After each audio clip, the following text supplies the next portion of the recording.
thing, and I get authorized to do it once, it's pretty much gonna be me sitting there talking shit, like, constantly.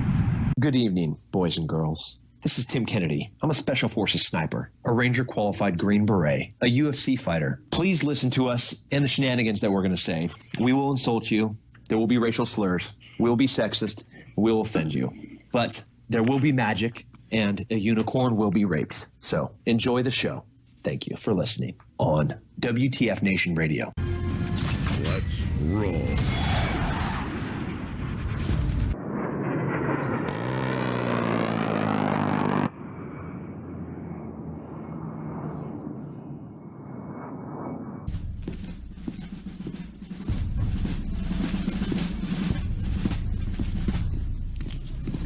Morning, Sergeant Major. How do you know what kind of goddamn day it is?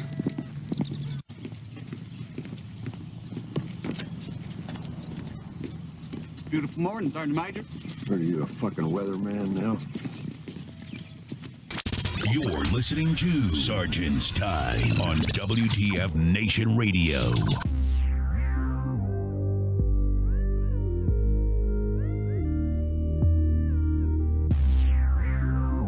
What's up, guys? Is it Thursday again already? It's like freaking, it's Thursday. Oh, man, what a week. It's been one of those weeks, man. So, Tell me about it. well, real quick, if you guys haven't been paying attention to the main page, yeah, we hit 1 million. Woohoo! 1 million likes on U.S. Army WTF Moments. So on behalf of the staff and admins at U.S. Army WTF Moments and WTF Nation Radio, thank you for your likes. That's kind of like a long way. Yeah. Oh my God. A long way. I wish that many people liked me. I know, huh? Funny, you got to jump on a page to do this, right? So. Yeah. That's freaking crazy, man. 1 million likes. I think I've contributed like 5 to that million. Yeah, I like to say there's just been a general hope and support for WTF Nation Radio on the air. So what is this craziness and now Motrin leading to heart attacks? Wow, man. Really? Wait till we're about ready to talk about it in a minute. Call us back. All right. What the shit? Wow. That was very random. That was very random, Wow, but just jump into it. the guy, I mean, let us do some intros and talk about some stuff. Get everybody freaking but that was quick. Let me at least tell you about the $271 I spent replacing 2 tires on my Durango. Dude, what happened? So I'm on spring break, right? I decide I'm going to go out to my buddy's 12 acres of land. I'm going to set up a campsite. I'm going to get it all set up. I'm going to run back to the house. I'm going to do the show with Redleg, and then I'm going to go back out there and spend the rest of the week out there, right? Nope. Ran over a bike tire, a bicycle axle with 2 of my tires on the Durango. You what? I ran over a bicycle tire, the bike wheel. The axle was stuck up out of the ground. I hit it with 2 tires. Like left side, right side tires? Both left side tires. Both driver's side tires. That's impressive. My wife was not happy. Well, so there's just a random bike axle out there in the middle of the dirt road? There's a whole bunch of random shit out there. Well, I mean, I'm not on spring break, damn it. Boricua. Oh, Boricua. Ándale pues. Oh, wait, I'm sorry. I don't speak that kind of Spanish. Yeah, hey, call him back. Ender. It's up. Log off and call back. So, anywho. Yeah, I should have bought a Ford. Oh, now you tell me. Oh, man. Hang on for a sec. Oh, man. Murphy. No, I was not out of blinker fluid. Yeah. Wait. Ender. Wait. Call back. Call back. You have the impatience of a freaking shrew, dude. There you go. Thank you. Oh, man, bro. What's up? You gotta like... Jesus. You gotta give us a chance to freaking at least I swear look... technology tonight is just a joke. Dude, I am... that's because you have a pizza fucking GIF rolling on your damn profile there. So that adds Don't to hate on my bandwidth. pizza. No, I'm just saying it adds to bandwidth. Yeah, I was just saying you have the patience of a shrew, bro. You're just like, oh, yeah, hurry up, hit this, gotta do it now. So, yeah, bro, damn, chill. We got you on there. We see you now. Let me address a couple of questions that have come up in the chats. Only strippers have Durangos in California. I'm from California. Next. I was not out of blinker fluid, but my left-handed smoke shifter is on the fritz. It needs to be replaced. I didn't have a ground guide, and I know where my 710 cap is. Thank you. Sorry. Well, from that area, the only people that drive Durangos, I mean, that's a Durango's a Durango. Did you have the older model Durango or the newer one? Because the older ones were kind of tough. It's an 07. Yeah, those were kind of tough. So it's more boxy than the older ones. Yeah, exactly. So those are the good ones. So Got the 5.9 in it? Yeah, you got 55.9, 55.90, 59.88, 5.7 rather. The 5. I have the. I think it is a 5.7. Is it? I always It yeah. should be I think 5.7. Only strippers have Durangos in Cali. Well, damn, dude. I'm from California. I'm not a stripper. Yeah, Next. Yeah, next. Not that I just heard bullets differently, but you know. Hey, how was your week, Erner? What you doing? Do you hear we hit a million likes on U.S. Army WTF moments? I saw that, and I am just so thrilled about that. My weekend, on the other hand, was, well, it's just starting, but it was interesting nonetheless last weekend. Yeah. I found out that Rick is going to be going to jail for a few months, so... What? Yeah, Catastrophe, violation what of happened? probation, unfortunately. For what? Stuff he's done in his past. He missed a group date or whatever, and so I'll be flying solo for a few months while he's doing that. But, other than that, I mean, my weekend was hectic with children. Damn, dude. So are you like kind of alone in the shit in the house dealing with the little rugrats? Well, I mean, not right now because he hasn't turned himself in yet. The judge gives him the option to turn himself in. What? So that's a good thing. You have the he's gonna option? wait until I think May to actually do it or whatever. And then the kids were this past weekend. I was kind of just left alone with the kids to kind of give my roommate and his wife a chance to be alone, you know. So, but these kids are like. They're demons. I swear they're demons. You guys remember that movie Bebe's Kids? Oh yeah, of course. Basically that. They're Bebe's kids in a nutshell. They're like the little kids on Kindergarten Cop. So will there be a T-shirt for the million like? You know what? There are some things in store for the whoever tapped that million like. You never know. Stay tuned. You'll find out. Dun dun dun. Dun, dun, dun. Yeah, but kids can be terrible, man. But they could also be awesome. And you know how it is. Kids are like, oh.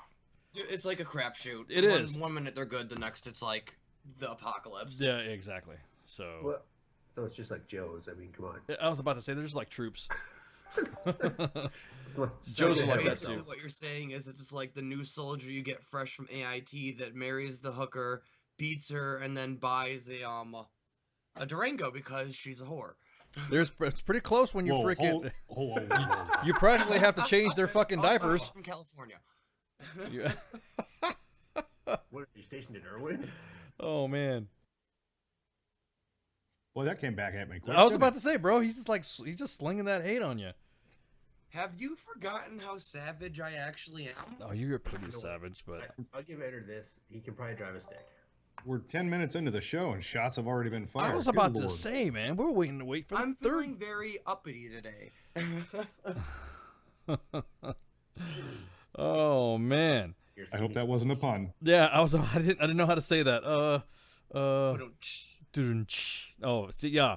See, now it's gonna giving a rim shot. It's gonna be a whole meaning with you when we say that now. Right? It's a rim shot, not a rim job. I mean, either or. I can take either or in any context, stop. and I'm still gonna get excited. Okay, anyways. Moving on. Moving on. Oh, we were trying to avoid this, but okay. Moving on. Oh, loaded. Hey, do you know So, what tomorrow is? tomorrow is... Oh, what is tomorrow? Green Beer Day. Friday. Oh, it is... Wait a minute. Is it St. Patrick's Day? Yep. It is. For the minuscule of molecule inch of Irish that I am. Thank you. I will drink the whatever and go. As a matter of fact, I'll eat Lucky Charms tomorrow morning for breakfast before I go to work. Sweet. That I'm gonna eat a bottle of JMO. JMO. What is the fascination with that drink? I tasted it and like, eh. I mean, JMO is an acquired taste. Not everyone likes it. I do, but I'm a borderline alcoholic, so meh. Meh. Okay, so we had we had shots fired on a freaking on the caller about Motrin. Of all the things to call about, hey, what about the shit about Motrin? Aside from other things going on, in the U.S. Army and the VA health system, we're not, dude. You know your freaking little GIF is just totally distracting me. It's funny just I'm looking. sorry. No, Let me it's change okay. it for you so you'll feel kind of excited or whatever. No, it's just funny because I'm looking over it and all I see is Winona Ryder's freaking face going off on the GIF. Okay. Honestly, this is just this new one is how I feel like our relationship is. Oh my god. WTF Nation Radio, you're on the air. Go ahead, tell us about this fucking ibuprofen shit since you're not gonna let me say it. Go ahead. Oh, no, I was going to say the Pope just put out a memo to all Catholics that since St. Patrick's Day fell on a Friday this year, they can eat the corned beef and cabbage, they can drink as much as they want as long as they don't end up in jail and go to Mass on Saturday. Nuh-uh. Yes. Wow. Okay. I've never been so happy to be Catholic and Irish in my life. All right, thanks, caller. Are you allowed to say that? What? I mean, life and Catholic? Sorry. Well, you being serious? I mean, let's face it, I'm a degenerate, so. Oh man, You're deplorable. You're deplorable. Are That you too. deplorable? Aren't you? Yeah, I'm about to say, aren't you deplorable? So, I mean, I'm deplorable. I'm horrible. I mean, any horrible phrase you want to use towards me probably fits into my category. Anything with the word "whore" in front of it. So the calls for ibuprofen sales. There's a call for a sale restriction after a study has found that there is a risk for cardiac arrest. So basically, if you have been taking the over-the-counter drug increase with 31% increased risk, then you're fucked up. Should I stop taking ibuprofen? Professor Gunnar Gillason of the University of Copenhagen, who led the study, called for tighter controls on the sale of ibuprofen. I think you guys need to be worrying about those fucking refugee problems and shit instead of about telling me about my fucking Motrin that I'm giving to my soldiers to tell them to suck it up.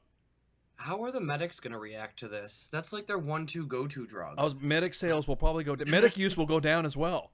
Well, their aid bag is going to get cut in half. Yeah. Those 800 milligram ibuprofen take up a lot of room. I was about to say, don't they complain about their bag being big already? So, I mean, actually, this might be some weight. It might be whatever. Well, you just replace it with twice as much Tylenol, right? Can you give Tylenol? Oh my god, I just zoomed in your camp thing. That's fucking hilarious. Yes, can you zoom in on Tylenol? I mean, can you zoom in on Tylenol? I'm sorry. I'm looking at this right here, and I'm zooming in on whatever this is you're sending me there. Ender, you are screwing him up. You are fucking me, dude. You're distracting me. That's what I do. Ender, you have distracted. I mean, I rarely get distracted when it comes to stuff like this, but you are distracting me. But anyways.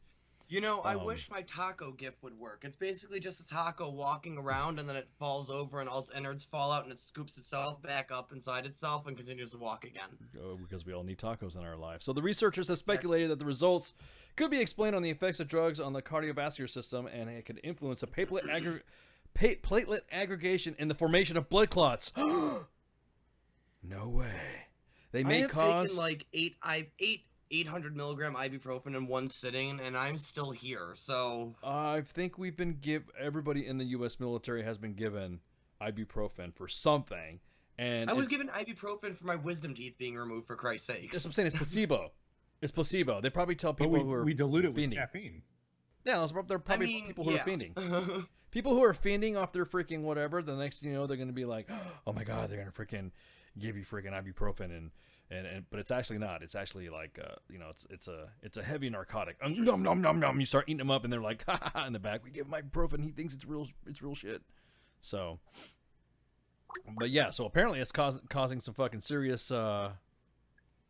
fucking cardiac issues and platelet reconstruction. I am not a doctor. I have no idea what all that just meant. All I do know is that the Proprietary Association of Great Britain said, the trade body representing manufacturers, that the study has several limitations.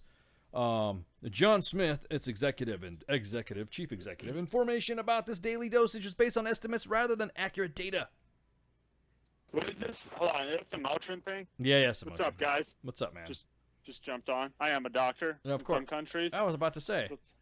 I heard platelet fucking blah blah blah blah blah blah, and then I heard something about Commonwealth or British government, and immediately I'm thinking hemophilia, and they have no place to really, teach us anything about fucking platelet formation, because they're a bunch of inbred fucking with fucked up teeth bourgeois. Welcome to the show, Doc Madness. Welcome, Doc Madness. Now that we're here to talk about the dental hygiene of British people. So you think it's a horse shit? I think that our other doctor hit it pretty well in the actual post. He was commenting on the actual post that we made, and I have to agree with him. It's typically when people suffer from GI issues, which is secondary stomach issues, for either long-term use of the NSAID and or inappropriate use, which means they don't eat something before they take it, And the other thing is that they start mixing it with other NSAIDs or taking it in conjunction with other NSAIDs, but they're taking it inappropriately, and that's where the problems start to happen. Is that where some of the major liver issues or kidney issues happen from that? I think that's from acute misuse. That's where the issues happen in liver and kidneys. It's not fucking whatever, I don't know. I don't think that it's something that we need to. I think it's being blown out of proportion. And our community, since we are a major Motrin user. More like a contributor. I think that the army stopped, or the military stopped using Motrin. I think Motrin would just, the people who make Motrin would just go out of business. Yeah, you're right. It's like a cartel type shit, you know what I mean? But I don't think they make up Motrin. I think they use, you're right. They do use brand name. Yeah, they use brand name stuff and all that. So it's actually ibuprofen, but Motrin is, you know what I mean? They use brand names to name it. So yeah, I was just kind of curious about that shit, because everyone gets, especially the troops. I think by policy, you're not supposed to. You as a leader are not supposed to provide your soldier any medication unless you go see a medic. I was both. Get you a guy that can do both. Well, shit, son. Hey, son. Dude. So, but what I would do is I would have a aid bag that the medics would have filled, and I'd have it with me, and if it just so happened there was an aid bag that had some pain-killing relief, such as Motrin or something like that. That's stupid, bro. It should be fucking taught in CLS. There's levels of care that the medics expect. Did you not were you not here in the show last week when we had, or what was it, last Tuesday when Thursday Magic when we had Doc Dredd on here? You remember him? No. Mike Eldred, the freaking bat dude who was the super medic who did and freaking he proctored the best medic competition. He's a stud, man. He's a legend. Yeah, I wasn't here though. Yeah, I know. I'm just saying. He was talking about that stuff. He was talking about different levels of care. So. Well, yeah, because that's what they teach you in the course that we go to. Yes, of course. It's ubiquitous. Exactly. It's, I don't know. I think that the Army kind of let, and I'm not saying this because I've met some pretty good medics, but I've met some we're pretty talking shitty we're talking medics. about we're specifically discussing like SOCM medics and higher. Yeah, we're talking about the like- guys that are authorized to do. We wouldn't get one to get into. Somebody came in there and tried to get in. What about live tissue and blah blah blah? So we had to cut them out because. Oh fuck you, dude. Yeah, Doc Dredd didn't even want for to. discussion. Yeah, Doc Dredd didn't even want to go into that. So. Yeah, exactly. Yeah. It's like if you're even asking that, then go fucking check if your dick touches your ass. Huh? That got Ender's attention real What? quick. It is real quick. Anyway. Ender. Yeah. My name is It's like Ender, you're and I my really you're my like you. hero. Ender, meet You're Doc my Madness. hero. Eat Doc Madness. Meet Doc Madness. Jesus Christ, bro. We've already met before. Have we? Yeah, last week. Yeah, I'm just talking shit, man. I'm Glory just- Hole and in yeah. Camp Aachen and Grafenwehr, Germany. Hello. Wow. Well, anyways. Damn. So that just got awkward, unusually awkward, and quietly awkward. Let me think about that. Okay. If you have to Memory think loss about issues. whether you have used a glory hole in Germany, there's an issue. Hey, bro, mouth is a mouth. Doesn't make you gay. It's almost as good as I'm not gay, but $20 is $20. No, that's just prostitution. Yeah. Not that I'm against that either, It's but not prostitution if you're recording, then it's pornography. What about the That's kids? true. Okay, all right. So we posted something on the main page. Something was posted on the main page last night. Real quick. Hey, the National Guard that's been dealing with these storms right now, kick ass. It was the Pennsylvania National Guard. Leads a toddler in a snowplow. There was a family I member saw that had that. some That's issues. awesome. And so they got their Humvee with a snowplow and said, "Get behind us," and led the way and traveled 80 miles to a hospital so that that little kid can get some treatment. Hey, that's badass. That's the shit Where that the we fuck away, dude. yeah, that's the shit that we like to post. Army WTF Moments actually has a website too, so you can catch all the news on armywtfmoments.com. So the National Guard, and Pennsylvania State Police teamed up, and they had some issues. A 23-month-old kid was escorted by the snowplows and the troopers through a heavy snowstorm from Mount Pocono Medical Center in East Stroudsburg to Gissinger Children's Hospital in Danville as the snow was falling on Tuesday. So they escorted this kid, and if you jump onto armywtfmoments.com, you can check out the site, and they literally is a Humvee freaking with a plow, and they're escorting this kid 80 miles. Fucking sweet. That is awesome. Hey, it doesn't matter. Again, Army Reserve, National Guard, active Army, total team stuff. Helping out the community. That's what it's all about. That's what we do. That's what we do exactly. So, kid was obviously he got to the right there. There's an extensive medical history with the kid. They're having some life issues with a transplant, and so yeah, that was it. I mean, it's a good job. Good job to the Pennsylvania National Guard. It's good shit. I like reading stories about that. That's some good stuff. So, I remember a few years back when New York had a really heavy snowstorm, and they called in National Guard to pull people who were trapped on the thruway off the thruway. Just all these government buses coming onto the thruway to help these individuals who were legit just trapped on I-90. So I commend anyone, and not just National Guard, but anyone's efforts to try to rescue people in a disaster such as a severe snowstorm. and they did it on their own. It was not, nobody told them to do it. They heard about this, what's going on, and they sprung into action. There was no call from anyone higher. They just did it. You know what I mean? That's awesome what I'm talking about. That's some good shit.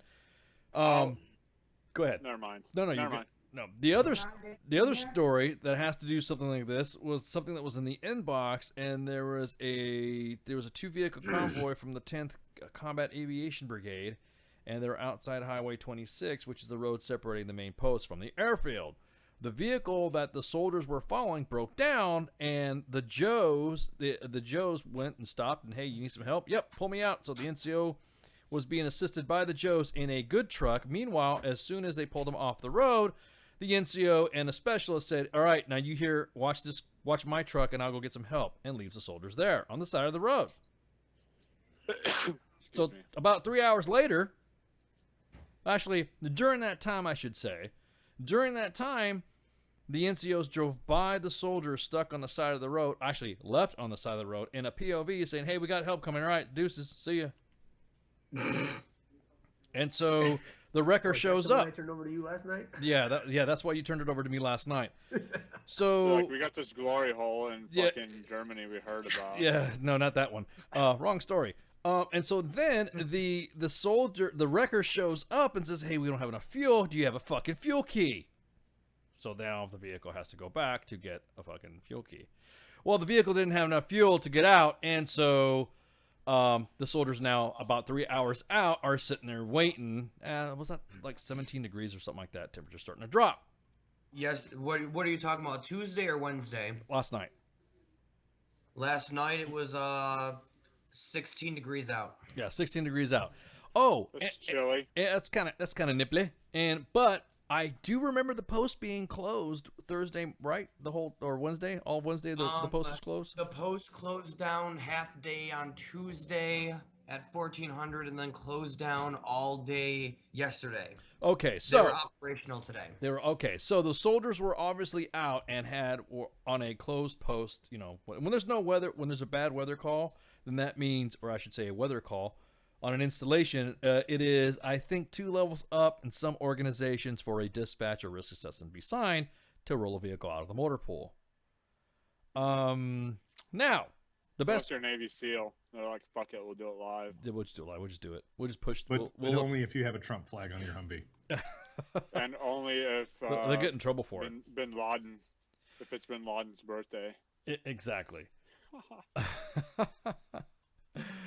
Oh man. So now let's go back to the 2 soldiers. So we in the inbox get up just a PM, just say, hey guys, I just drove by 2 freaking soldiers. I drove by 2 soldiers stuck on the side of the road, and I asked them what was going on. Wow, that fucking sucks. So we're okay to find out what's going on, also the shit. So about, like I said, about 3 hours later, then that's when there was another message to the inbox, not military, saying, hey, the vehicles on the side of the road have been secured. I'm guessing it was probably a Leo. The MPs have taken the soldiers back to their posts, and good to go. ICE loves MPs. So, hey, look, 10th Combat Aviation Brigade, hey, jerk a knock on that fucking NCO. That's some bullshit stuff right there. Now, of course, everyone's like, well, you got those soldiers out there. Don't they have snivel? Don't they have whatever? Okay, stop. Stop with the hardcore shit, all right, dude? Whatever. Leave your kids out there about 3 hours in the fucking 17-degree weather and see what happens. You'd be fucking jumping up and down like a motherfucker. That's the thing. That individual would never do that to his children. I always look at it like that because, like you were saying, kids are like Joes, man. Sometimes almost leadership failure. Yep. I mean, the other night, freaking, what was it? Tuesday morning, I woke up at like 2:30 in the morning to take a leak and looked out my window. I was like, oh crap, I have to be in freaking formation in like 2.5, 3 hours. So let me start shoveling now. And that's when I found out post closed down. So why they were doing operations even when the base was closed down, when Garrison said themselves only emergency services are authorized to operate on that day, that right there is just another level of poor leadership. The fact that you're still going to send these Joes out on an operation on a day when the base is closed down. And then that NCO, I hope that NCO is listening. I want you to catch me outside. Oh my God, did you go there? I did. Stop because it. I see, I'm the type of individual, like, I don't care what my rank is. Keep in mind, I'm only a specialist, but if you have poor leadership, I have no problem fighting for what is right when it comes to my soldiers, or the benefit or welfare of other soldiers. If one is wrong to those individuals, I will take my rank off. I don't care. I'll get an Article 15. It don't bother me none. Man, you're screaming into the mic. You're like a serious feedback. Huh? So you're screaming into the mic, man. You got some feedback. My bad. I'm just saying, like, that shit, it bothers my soul. It really does. You should not be a leader if all you think about is yourself and your safety. Oh, true that, man. True that. So the thing is, right now, is that everyone was kind of raising a stink about, oh well, those soldiers, they needed to suck it up. Those teacups better blah blah blah blah. And I'm thinking, okay, stop. The post was closed. There should have been no dispatch for these individuals going out, and you left soldiers out 3 hours. An NCO doesn't leave soldiers like that. No, it should have been his ass staying with the fucking vehicle and sending them home to get hot chow. Yeah, so good job to the MPs and state troopers for assisting those troops. Boom. So I just one of those things is like real, man. No, I'm just saying. What is this stuff that you peddling? No, we're not peddling. If you go ahead and go to Alpha, we have unboxing on the main page and on ArmyWTFMoments.com with Alpha Outpost. So check it out. You might get some shit. There's alcohol? No, I don't know alcohol. Oh, who are you talking to, man? No, I was talking to you. I thought you said something about alcohol. No, I said Alpha Outpost. Oh. It's been a long day. I'm about to say, it is a long day, man. That's what she said. It's been a long week. Hey. It's been a Durango day. It's been a I need to go move to California and buy a Durango day. No, you it's guys not. are just gonna let go of that one. No, we're not. No, I'm not. No, because that's not true. Girls and members of the gay community do not drive Durangos in California. They drive Jeep Wranglers. I thought Durangos were like a cholo thing. No, what? Durangos? And it's not just Jeep Wranglers. It's Wranglers. It's Wrangler Unlimited. Unlimiteds, exactly.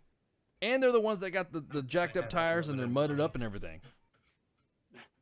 Well, this is spiraling out of control quickly. Okay, I know, exactly. Because when I got to certain installations and I saw a bunch of dudes driving around freaking Wranglers, what do you think I thought? Oh, okay. Seals. Gay. And they drive Ford Raptors. There you go, D-Max. That they do. It's actually a pretty common thing in the community. Like, what's the most obscene motor vehicle that I could purchase? Ford Raptor. Pontiac Aztec. God, them fuckers were ugly. Holy shit. That's a different aspect of obscene, like the different side of the spectrum. Yeah, that was just a fucking mashup of a vehicle. Yeah, hey, I'm thinking about those Raptors. You think it'd be cool and whatnot? Oh, it's a Ford Raptor. It's done with SVT. It's a 6.2 liter, so it's like a fucking 390 or some shit. It's all it is. And fucking, it's not supercharged. It's not turboed. It's got a suspension system. Ooh. It is supercharged when you fucking get $120,000 sign-on bonus or re-enlistment bonus. Shit, for that I just build a truck from the ground up. Well, yeah, just buy a hoopty. And people don't have time for that. Put a crate engine in and shit. Fucking killing brown guys for the cause. Sake of fucking people's freedom. For the cause, man. It's for the cause. You gotta say for the cause now. For the cause of you to wear Uggs and have a Starbucks in your hand at all times. Yeah, and beards in the Army. Woo, man. Let's talk about beards in the Army. Why? Why do you guys do this and put this up while I'm talking on air? Aside from the crazy gifts that I get from freaking Ender and all the stuff that's being posted inside these little fucking ops chats. Holy shit. What is it? Beards in the Army. Talk about beards in the Army?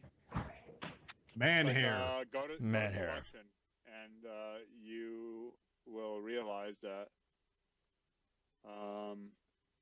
this discussion is invalid. No. Nowadays, you can just say you're sick or Sikh, or is sick or Sikh.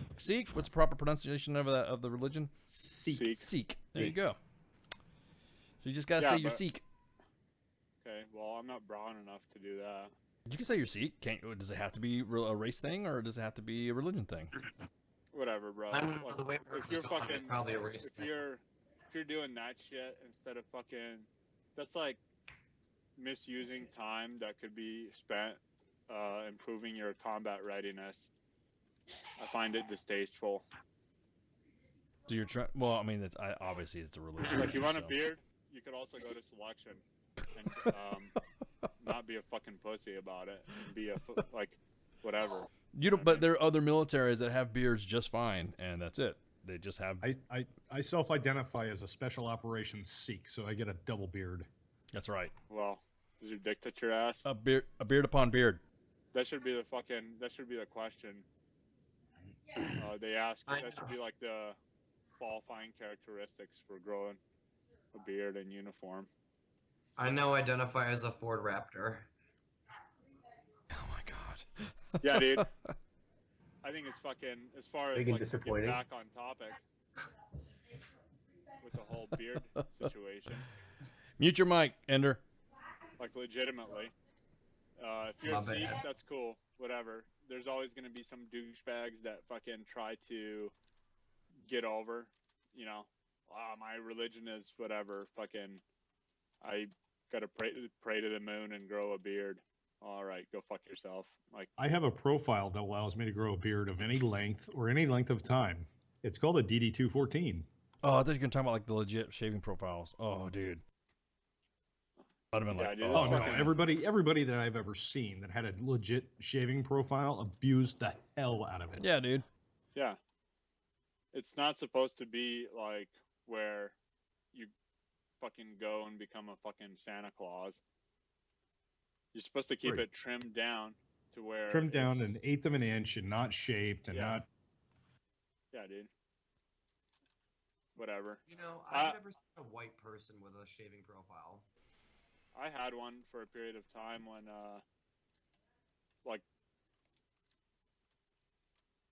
like actually, like legitimately had one because I got sensitive skin, and after a fucking gas chamber incident, I fucking needed a few days of no shaving. But Gas I didn't- chamber I didn't incident. abuse it. Combat readiness, bro.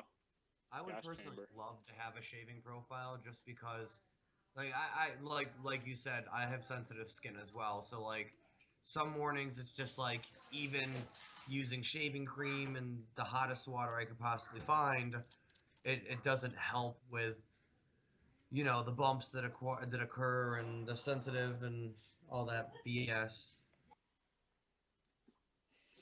Yeah, dude, it's like legit. Like, I don't know. There's like a legitimate reason for having a shaving profile, and that's not what we're talking about with this like letting people grow beards. Like, why would you, like, what's the purpose of letting people grow beards? Like, you know what I mean? Like, as a general rule of thumb, like, why are they considering this as a possible regulation change? Because other nations do it? Well, that's not fucking good enough, I think, reason to do it. I thought when you signed the dotted line, you gave up the right for individualism, or did that change? I don't think so. I don't know. I don't know about that, but like what I'm worried, like not worried about, but like it's just like why, like I wonder why this is even like brought up now. Like what brought it about that this is like now a discussion that we're having even, you know? About beards, because somebody was talking about how the soldiers can now wear turbans and beards. They're Sikh. Yeah, And but that's hijabs. always been the case if you're a Sikh. But I'm just saying, like in general, I thought that there was like a proposed regulation change in general to allow Joe Schmo to grow a beard. It's in consideration page, I think, right now. Yeah, why? What's the fucking reason for that? Why do we need Joe Schmo to have a beard? So we can have hipsters in the army. Well, I love hipsters. I'm just saying, like, not sarcastically. I'm wondering why. Like, I have a lot of sarcastic answers as well. I'm not being sarcastic about it at all. That's the only justification that I can think of for anybody to even begin a dialogue about having beards in the military now, is so that hipsters can come in and continue to hipster up the fucking uniform. Yeah, I think you're right. Like, there is no legitimate, non-sarcastic answer to that question. There is not. There's not, and I agree. So, Dudes that need it operationally are allowed to grow it. It's called fucking waivers and It's- relaxed grooming standards. right, and they get that. Yep. And I'm with you, Doc, on this one. Is there an actual need for it? No. No, there guys isn't. want All the to feel actual special needs- and do whatever they want. Yeah, it's deterioration of discipline. and grooming standards have been the foundation for discipline since the days of the fucking like Roman legions, man. Agree. I mean, There's and the other thing is you can't, and it speaks to the professional thing, and I'll go on that real quick, is that, we'll touch on the females too. Hair up tight, short cropped hair or faded, it looks professional. It looks like you know what the fuck you're doing. It looks like you carry yourself in a well established manner, and that you're part of an organization that doesn't take any fucks. And if you allow them to allow beards, there's no reasonable way to enforce a standard on them. I mean, but even like right if you now, do, even when it comes to like the hair aspect of it, like when I was back in Germany, I had soldiers underneath me who would have, what is it, the cornrows or the braids or whatever, you know, to the point where they couldn't even put their patrol cap on or their beret on properly. And when you try to enforce that standard, it's automatic. Oh, you're just being racist, or that you're trying to go against my people or my religion. And I'm like, what? What does that have to do with anything other than looking professional? Whatever, man. If somebody told me that shit, I'd be like, "Yep, you're right. What are you gonna do about it?" Well, good IG. Here's the number. Make sure you spell my name right. Again, that goes back to the whole hair thing that everybody fucking freaked out about. Oh, you don't respect my whatever, my genetics. What? Fucking, you are in the army. You are part of a professional organization. There's two solutions to this. You fucking get with the program, comply with the regulation, or have a nice day. You're on your fucking way out. Either comply with the program or get the fuck out of the program. Fuck this wine baby bullshit. Oh, I'm special. I want to do this. Fucking blah blah blah blah blah. No, fuck you. You joined us. We didn't join you. Yeah, bro. If you don't need a beard, what's your reason for wanting a beard? You want to look cool? Go to fucking selection. You want to look cool? Get out. Do whatever you want. If you don't want the rules to apply to you, then don't be in an organization that has these rules. Period. Yeah. Or go to selection. And if you're too weak, then get out. Whatever. They'll gladly help them out. Oh, no soup for you. I was professional for 21 years. I don't have to be a fucking professional anymore. Well, instead you're no, not even when you start your hydroponics. Do what you want. Exactly. IDD 214 says I don't have to be professional. I don't have to be a professional soldier anymore. So, shit in a bag, Pogue. Yep. Pretty much.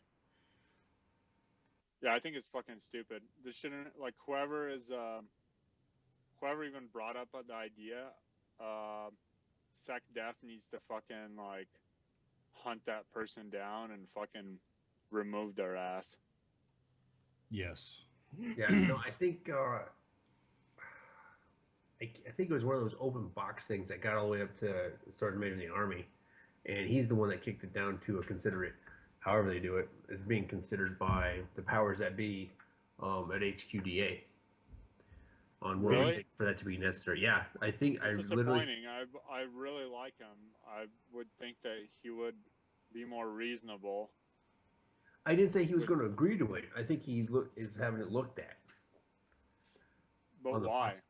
I don't know. Just from the democratic aspect of it, that so many fucking degenerates thought it was a good idea, that he's just like, I don't know. I like the dude. And I like the fact that he does listen to, you know, the concerns of the force, and he addresses those concerns. But this is like one of those things that should be like common sense, where it's like there's no reason for it. Like, what's the fucking reason? I've read about it. I saw it online, these articles about it. Mm-hmm. And I don't know what the fucking reason for it is. They did not present a reason for why. There is no justifiable reason. There is no. That's what I'm saying. Like, that's the first thing that you should present in your fucking argument for something like this, is why. Like, any other deviations to grooming standards have a legitimate reason, whether it's religion or operational needs. Like, there's legitimate reasons for it, and this one doesn't have one. So No, we want to turn lumber sexual into infantry sexual, so the hipsters man, can that's take over what- the military. Because that's that's what what gay we need. chicken's for. Shit in a bag, Pogue. Pretty much. It's just Oh my god. I was just sitting back, just watching you guys go back and forth. I'm like, oh, okay, I like where this is going, and then okay. no, you're not a man unless you can grow a real beard. You can grow a beard, you can grow a Okay. beard, but I'll be honest, yeah, but Okay. I I quantify being a man with how many fucking dudes you've killed. You need a beard to kill dudes? Sometimes. okay, I'm a failure on both Sometimes. aspects of that. And when those times are, actually necessary, then by all means grow a beard. But if you're not doing it to kill dudes or to fuck dudes, like not literally, but metaphorically.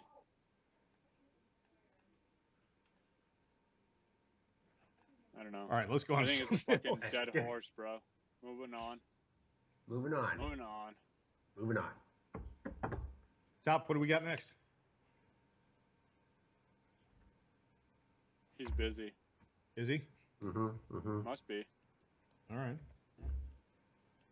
So, I didn't kill any Anyways. squirrels today. Why not? Because the little bastards on the property that I go hunt at are a lot tougher than Al Qaeda. Well, that's not saying a whole lot. They're they're tougher than I. There was one squirrel I shot 3 times with a 22 and twice with a 40 caliber pistol before he succumbed.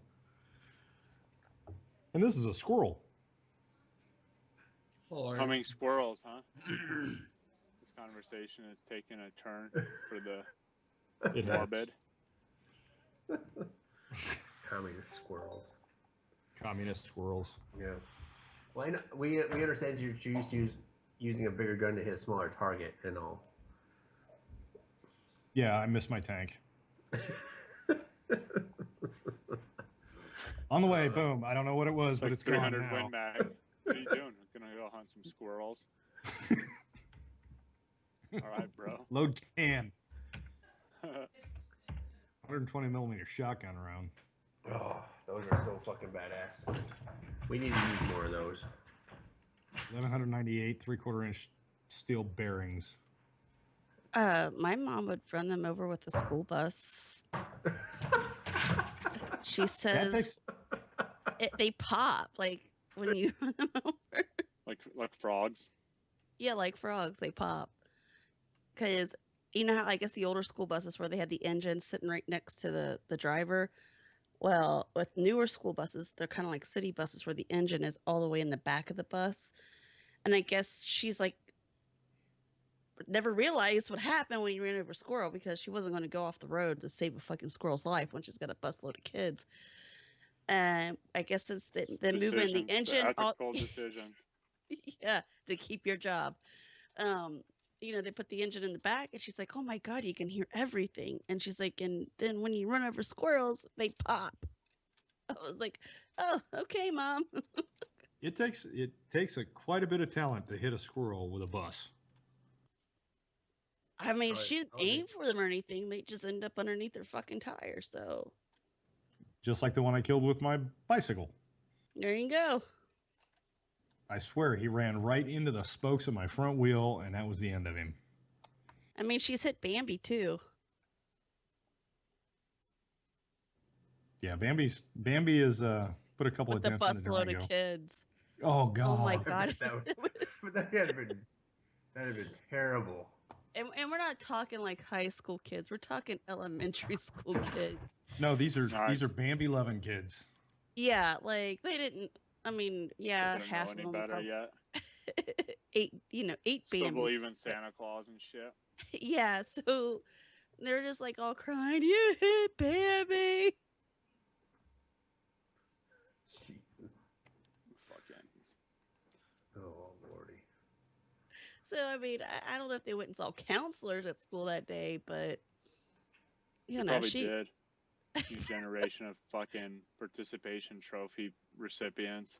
probably because that was about 15 years ago. So And now they want to fucking let everybody grow beards in the army. see that's Bambi. why. Because Next, be able to Bambi put your and- hands in your pocket and walk in text. Yeah, fuck You're not that, gonna be. bro. You're not gonna be able to walk and smoke either. No, but they don't smoke anymore. I mean, unless you count They vaping vape. as smoking. Oh, vaping. I Yeah, I'm smoke. sorry. I'm a man. Damn, dude. Yeah, but See, but can even you our grow a gay- beard? Even our token gay dude fucking smokes. I can Like, grow a vaping beard. is too It's gay coming for in right him. now as we speak. Wow, where's Zulu when you need him? I think he's out in the field sucking dick for money. Vaping Damn. is too gay for the gay guy. Yep. I don't know. I mean, I've tried vaping before in the past, and it tastes weird. It hurts my lungs more. Why would I Yeah, dude. voluntarily inhale water fumes? Basically, that's basically what it is water fumes. Why would you fellatio Transformers when you could just smoke cigarettes? Exactly. They look like robot penises. Pretty much. That's fucking perverted. That's you talk about taking a dark twist. Holy shit! Hey man, we're left without adult supervision. Shit's fucking only gonna get worse. Shit's only gonna go worse. I'm just waiting for Doc Madness and Ender to go at it. Ready? Round one. Fight. Pretty gay. Oh, Christmas Pretty tree. gay and Oh, fuck. I offended at least 3,000 people just now. Oh my God. No, at least about 10, because our show's, pretty big like that. So, anyways, okay. Hey, let's take a break. Our next guest is going to be Chris Brunetti. He's a Army combat vet. He's going to be talking about some stuff. He's a filmmaker. He's been here before. Previous guest on Sergeant's Time. So I'm going to go ahead and cut off the Facebook Live joint, so that way we can blast some music on the break and then get him on there. I can get some stuff set up. I'm going to get some videos we're going to put in there. Hey, I'm going to put a little disclaimer for the rest of the show, and I'm talking from this segment and on the next segment. There's going to be some feels going on. This is a feels warning. If you don't like it, then just deal with it, or listen to the show. Just pay attention. If you like listening, Shit in a bag. Yeah, if you can't deal with it, you can't deal with it. Some of the stuff I'm is. just saying, if I don't get offended, there's no reason anyone else should be getting offended. Well, I should say it's not so much of an offensive thing. It's more of if the shoe fits type thing. If the shoe fits, lace that bitch up and wear it. Yeah. So let's take a quick break, and then again, guys, our next guest, Chris Brunetti, and then we'll get everything set up, and then we'll be back at the top of the hour. Oh my God! Again, shots and congrats on 1 million likes. 1 million. 1 million. 1 million shots. Oh my God! Again. Yeah, exactly. 1 million shots. I wish it was 1 million shots. I'd be dead but happy. No. You just drink it when you can, and then that's it. So. That sounds like a challenge to try to drink it all in one sitting. Oh my God. Okay. Well, anyways. control yourself. Yeah, exactly. Hang on. All right, everyone, shots, and see you in a sec. Shots. Warning shots. This station is now the ultimate power in the universe. I suggest we use it. The voice of U.S. Army, WTF Moments. This is WTF Nation Radio. I find your lack of... WTF Nation Radio. WTF Nation Radio. Hey everybody, this is Feisty Minx from What the Fuck Nation Radio. I'm here with Jay Reddy, and we have a show on Tuesday called Thursday Magic. Jay Reddy, what are you doing? I'm trying to summon the nation. You're about to summon a demon. Like, let me deal with the magic part. You deal with the Viking part. All right, that's cool with me. All right. I am the one, the way your son don't need a gun to get respect up on the streets. The voice of U.S. Army, WTF Moments. This is WTF Nation Radio. Starting to get nervous. And we're back. Welcome back to WTFNationRadio.com. Whoa. Hello. Hey. What's going on, guys? Sorry. What's going on? Sorry, ma'am. I didn't mean to interrupt. You're live on Facebook Live now. Here's your chance. So, Chris, welcome back. What's going on? Long time no hear. 1 million likes right now. You're getting listened to. So there's no way ain't nobody gonna hear your story. Wow. So, hey, real quick, I wanted to play something, and I'm actually going to play the video that you sent me. And so, ma'am, you don't have to do most of the talking because we already have your video queued up, ready to go. So that way we can let you tell your story the way you told it. And I figured that's the best way to do it. So hang on. If you go look on Facebook Live and hang on for a minute, I'm going to go ahead and play it right quick, okay? Mm-hmm. All right, stand by, ma'am. Hi, my name is Kathy Goins. I am 56 years old. I am currently married. I have a wonderful relationship. I have 3 children, 6 amazing grandchildren. I was a nurse for 30 years. And I'm an abuse survivor. When we first met, it was wonderful.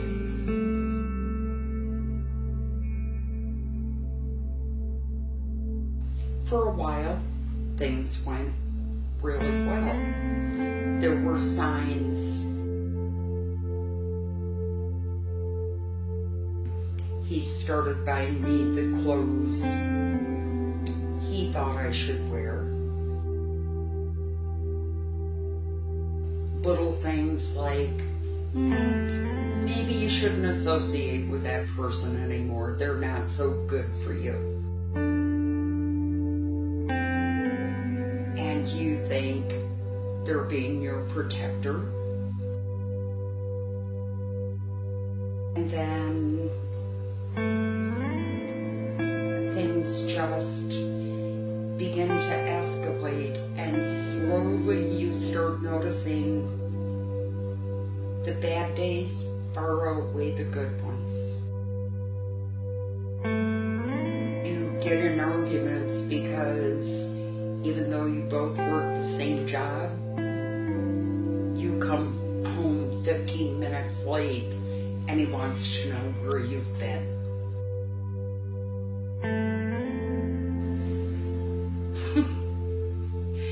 Put a voice-activated recorder in the bedroom because he thought I was having an affair. At the same time, I called work one night when he was supposedly working 11 to 7 and he had called in sick. But the day that broke me, the day that killed me, I had gone out to California to get my children for summer vacation. I had spent every dime I had. I quit having taxes taken out of my check so that I could have enough money because he wasn't going to help bring them.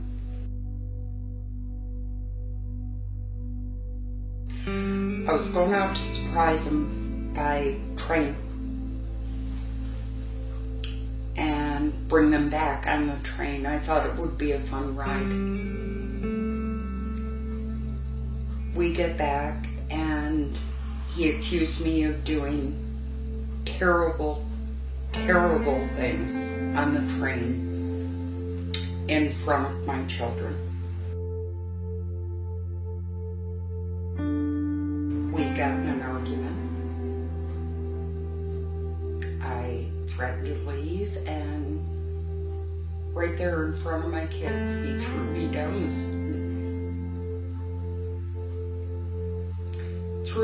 the stairs and started beating on me.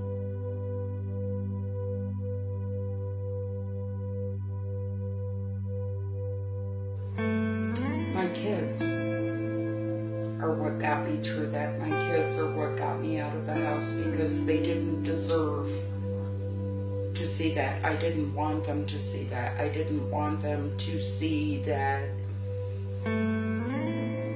somebody had gotten that much control over my life.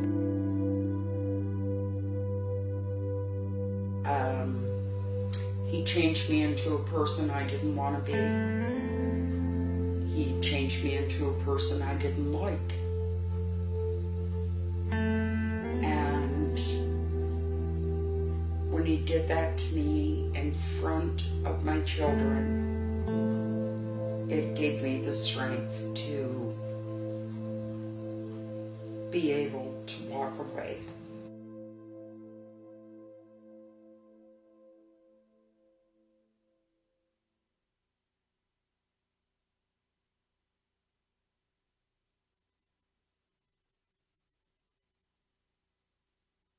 Okay, we're back.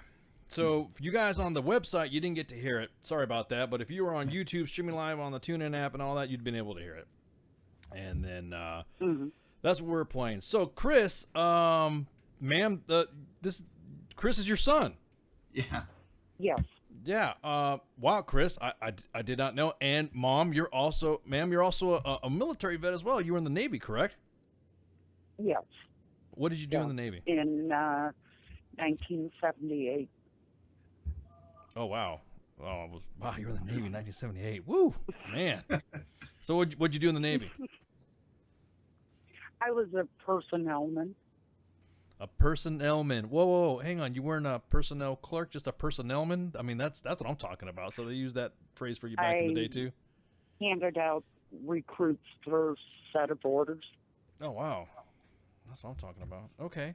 So, Chris, this right here has got a little bit of a serious, personal tone to the Project Glass. Tell us about it, man. Tell us what was the epiphany that created it? What was you had to have had a lot to go into it. So, the project actually started because of a class I'm in. I'm in a playwriting class, and Christina Zahn.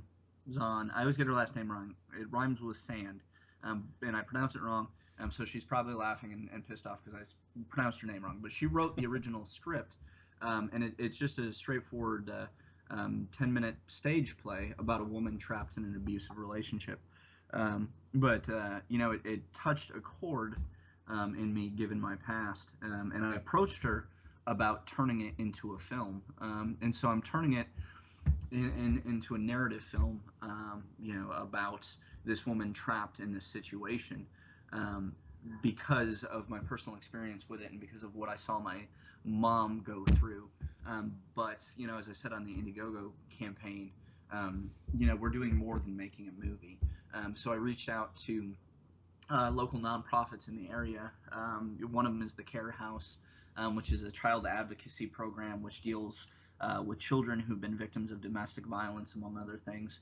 And the other one is the PD Coalition, which deals with adult victims of domestic violence, and said, hey, I have this project, this film that I'm making, and when I'm done with it, I plan on, showing it and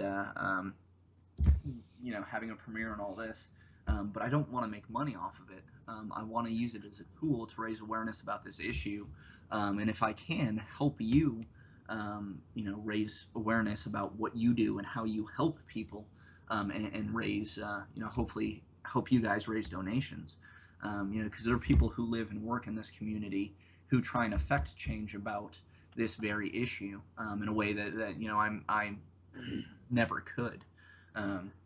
So it started, like I said, it started as a stage play, and when I approached the playwright and kind of told her my idea, she was all about it.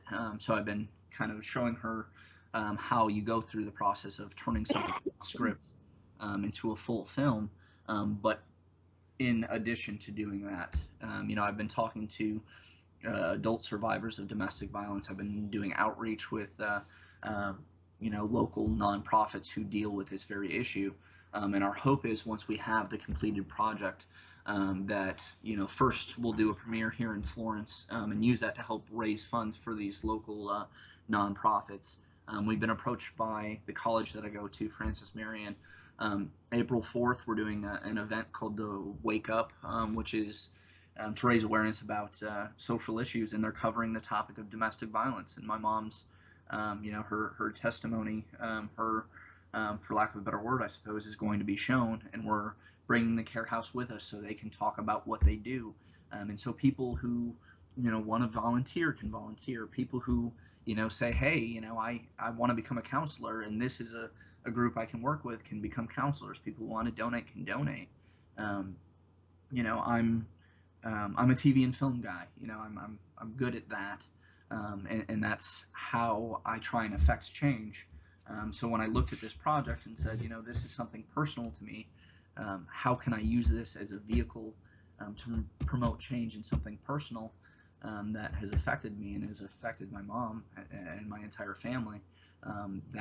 That's what I came up with, and it has just resonated in ways that I would not imagine when I began. Yeah, because we were originally going to talk about what you've been up to, and this kind of taken a little bit of a forefront of what we're talking about now. I mean, not saying that what other work you're doing is not bad. I mean, I'm just saying that when you said you were working on this project, and then we start doing the research, and I start checking up on you and looking, I'm like, wait a minute, dude, this is a little bit this is pretty deep. I mean, this is now, Kathy, are you okay with drawing with Chris drawing some of those experiences to film? Absolutely. My hope is that I can help even one person find the strength to get out of their situation.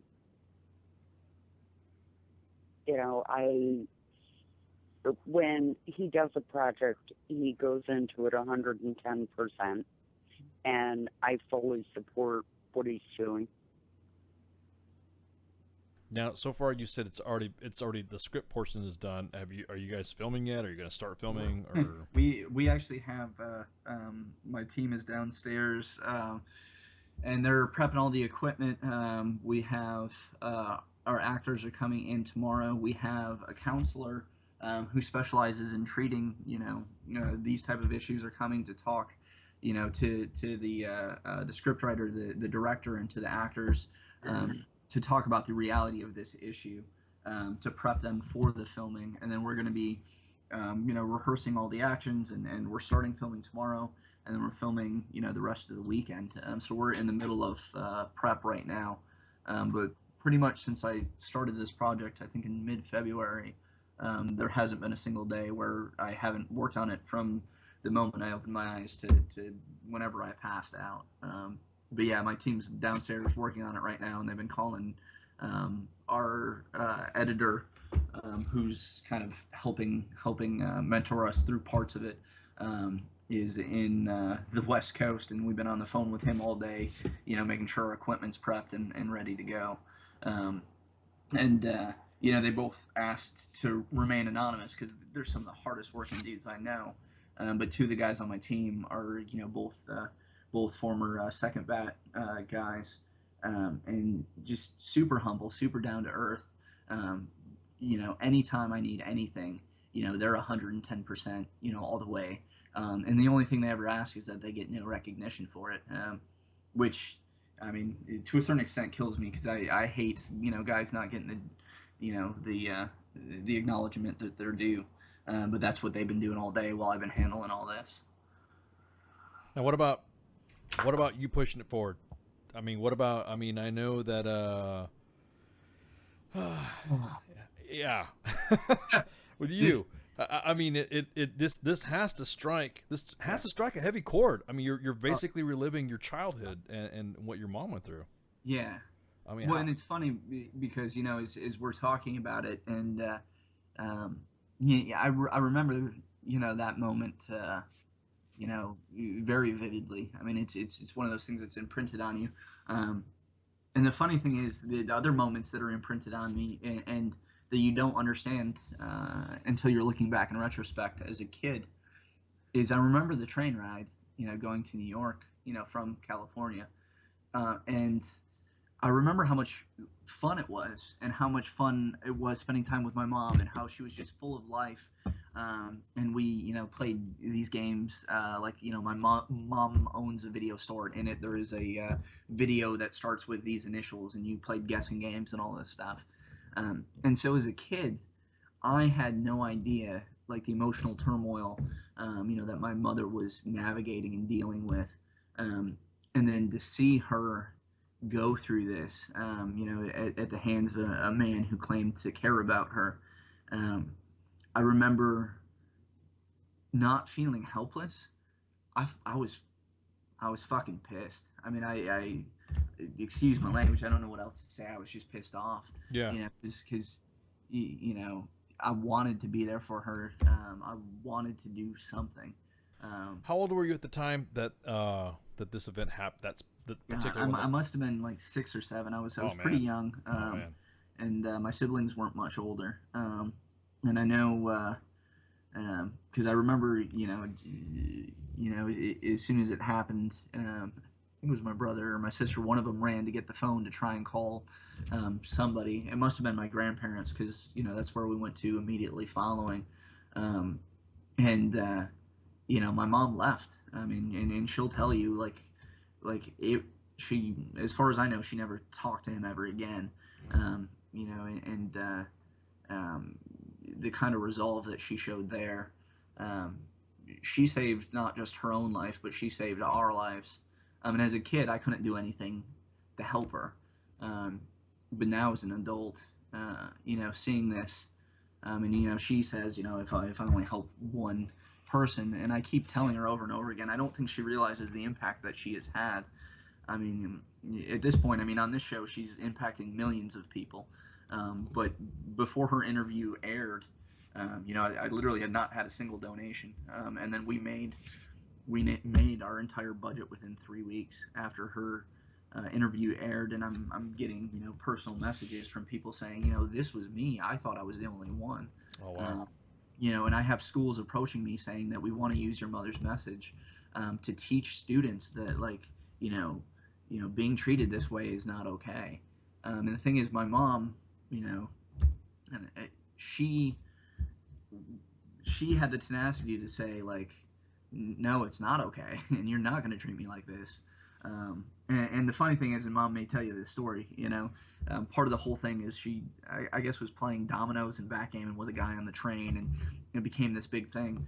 So when she moved out, to kind of throw a double middle finger at the guy who abused her, she named one of her cats Backgammon and one of her cats Dominoes. And Backgammon lived until she was about 23 years old.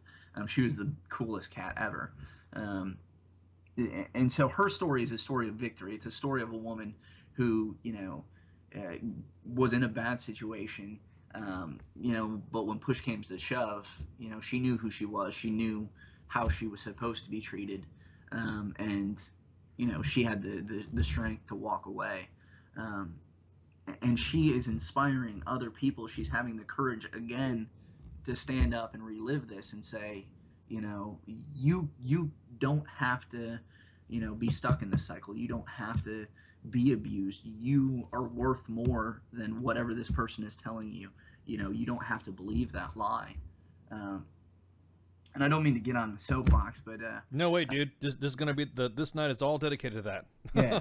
So go for it, man. Well, and this is kind of, I guess, my pitch. We've made our goal. We've made our budget. We raised our $2,500. And so this is my pitch to your listeners. And my mom, said if she helps one person. So this is my appeal. There is a family in where I'm from for to protect their identity. We're not using names, but it was an attempted murder suicide. Fortunately, the wife and child lived. So our Indiegogo is open until tomorrow. And we want to show these people support. We want to get behind them. as a community, rally behind them and help them recover from being in this situation, and help them, so that a year from now, 2 years from now, 30 years from now, that this woman and her son can speak to other people and say that it almost cost us our lives, but we had a community that came around us and helped us rewrite our story. So every donation we get over $2,500, which we've already made, we're donating to that family to help them get back on their feet, help them pay for medical bills, and help them rewrite their story. It happened in my, where I'm living last weekend. That's how relevant this is. That's how important this is. It's hard not to take it personally, and it could have been my mom and me and my brother and sister, if this guy had a gun, but he didn't, and we managed to get out, and fast forward 30 years, and the situation was almost, 10 times worse because the guy did have a gun, but the mom and the son, managed to survive. So anything I can do to help them rewrite their story, that's what we want to do with this. So we want to rally around them, and anything we get, we're giving straight to that family to help them out. Onions. Anyways, the is this going to be based on your specific experience, or is this going to be more of a veteran thing, or is just straight independent? It could happen to anybody. Doesn't matter what the setting is. So the script itself, like I said, was originally written by Christina, and we're adapting it. And what we want to do, and this is why we're bringing in a counselor who deals with this on a day-to-day basis. We're bringing in I have my personal experiences. I talked to my mom about it, and this is where when I initially approached her, I said, hey, this is what I'm doing. Like, are you okay with this? We want to show the reality of what it's like. And so it's kind of a combination of real stories mixed with personal experience to reflect kind of the truth of what happens, what can happen, what could happen. So it's not any one specific story that it's based on, but we're making sure that it's as true to reality as it possibly can be. You're gonna have some counselors for the I mean, how the actors are. I mean, do the actors that are going to portray these specific roles, are they prepared for something like this? Is it something that well, and that's part of the that's part of the reason why we're bringing the counselor to prep them partly mentally for that role. But one of the things that I do and kind of take pride in as a stunt coordinator, I mean, not just as a stunt coordinator, if you were a team sergeant who was worth a damn, at any point, you take care of your people, your guys, your girls, the people on your team, and that's their physical and emotional health. So no matter what set I'm on, especially when you're dealing with difficult stuff, I always make sure that we have somebody who's dedicated to watching out for them. And one of the guys who's on this set with me, he's my number 2 guy. He's my go-to guy. And he and I always work in tandem. And whenever I'm working on something like this, part of his job, is always to make sure that, if an actor or actress needs him, they need somebody, they go to him and say, hey, I need a break, I need something, because, it gives them, kind of that safety. So we're making sure that they know that, like, hey, this is going to be difficult. It's going to be hard. You're going to, you're going to be put in an uncomfortable place emotionally and mentally.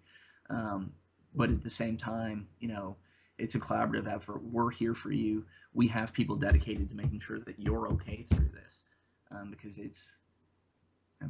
it's tough stuff.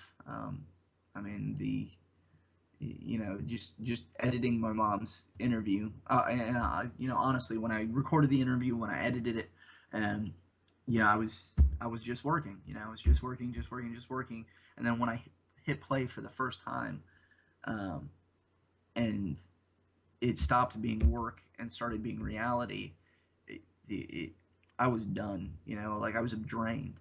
And for them, to have to go to that place mentally and emotionally, it's going to be draining. So we're making sure that they have people to go to on set when they need a break to say, hey, I mean, my mom will tell you, I give them a word to say, it's pineapple.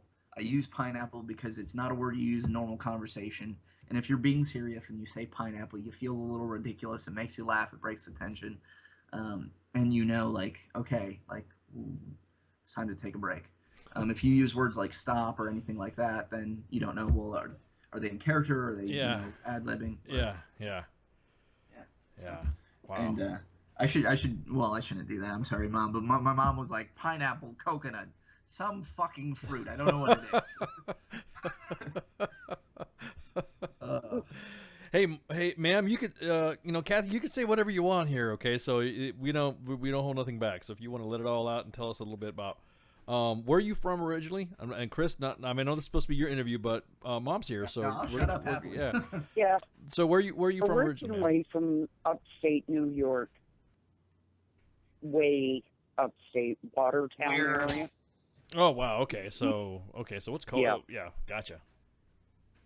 Lots of snow, lots of That's what I'm dealing with right now in Rochester. I was about to say it's water. It's New York. Now, you're from New York, or did you come from a military family? Both. My dad was in the Army and Navy. Oh, wow. And, yeah, I'm the only one in the family that went into the military afterwards. And I wish I hadn't had to get out, but I got married, got pregnant, and they weren't happy about that. Yeah, I know the Navy back in the day was really, really strict on having family members. Yes. And you had to actually ask permission. Actually, the whole military itself, you had to ask permission to to get married. So now, did your chain of command at the time though that you were going? When did this happen? After you were in the military? These events? Yeah. Okay. Yeah.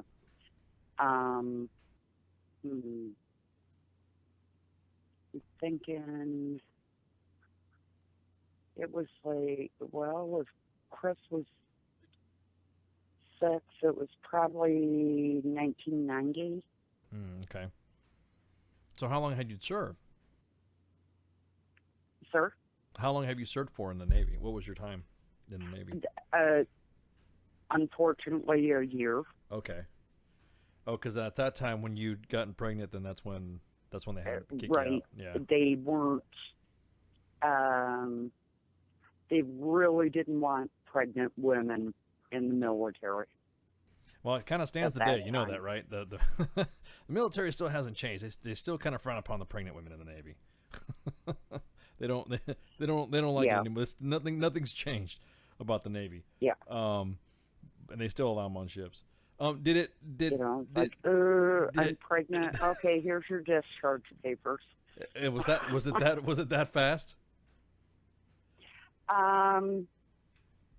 Not quite that fast, but I mean, they were really, you could tell that they were really encouraging me to get out. Wow. So when this event happened that you discussed on the video, you had Chris. You said you have 2 siblings, right? Yes, sir. Yeah. Okay. Yeah. So you were traveling by yourself on the train, or was this a family get together that just? I mean, how did you know it was going to start going down that bad path? I guess you would say. Honestly, I didn't. I thought it was, going to be. He had convinced me to give my ex-husband temporary custody of the kids, while I was going to school and I was working full time. So I went out to get them for their summer vacation, and he seemed okay with that until I came back. And then I got all the accusations of what I had done on the train, and that he was good at things like that. You know, saying things were okay and then twisting them all around, and you know, like the being 15 minutes late from work. We were both nurses. It's not a 9 to 5 or 7 to 3 exactly. You know, there's always some follow-up, but if I was late getting home, I was not at work. I was out screwing some guy. Oh, man. Chris, I'm getting pissed off just having to hear this. You know, Yeah. and I mean, just Yeah. stupidness. I mean,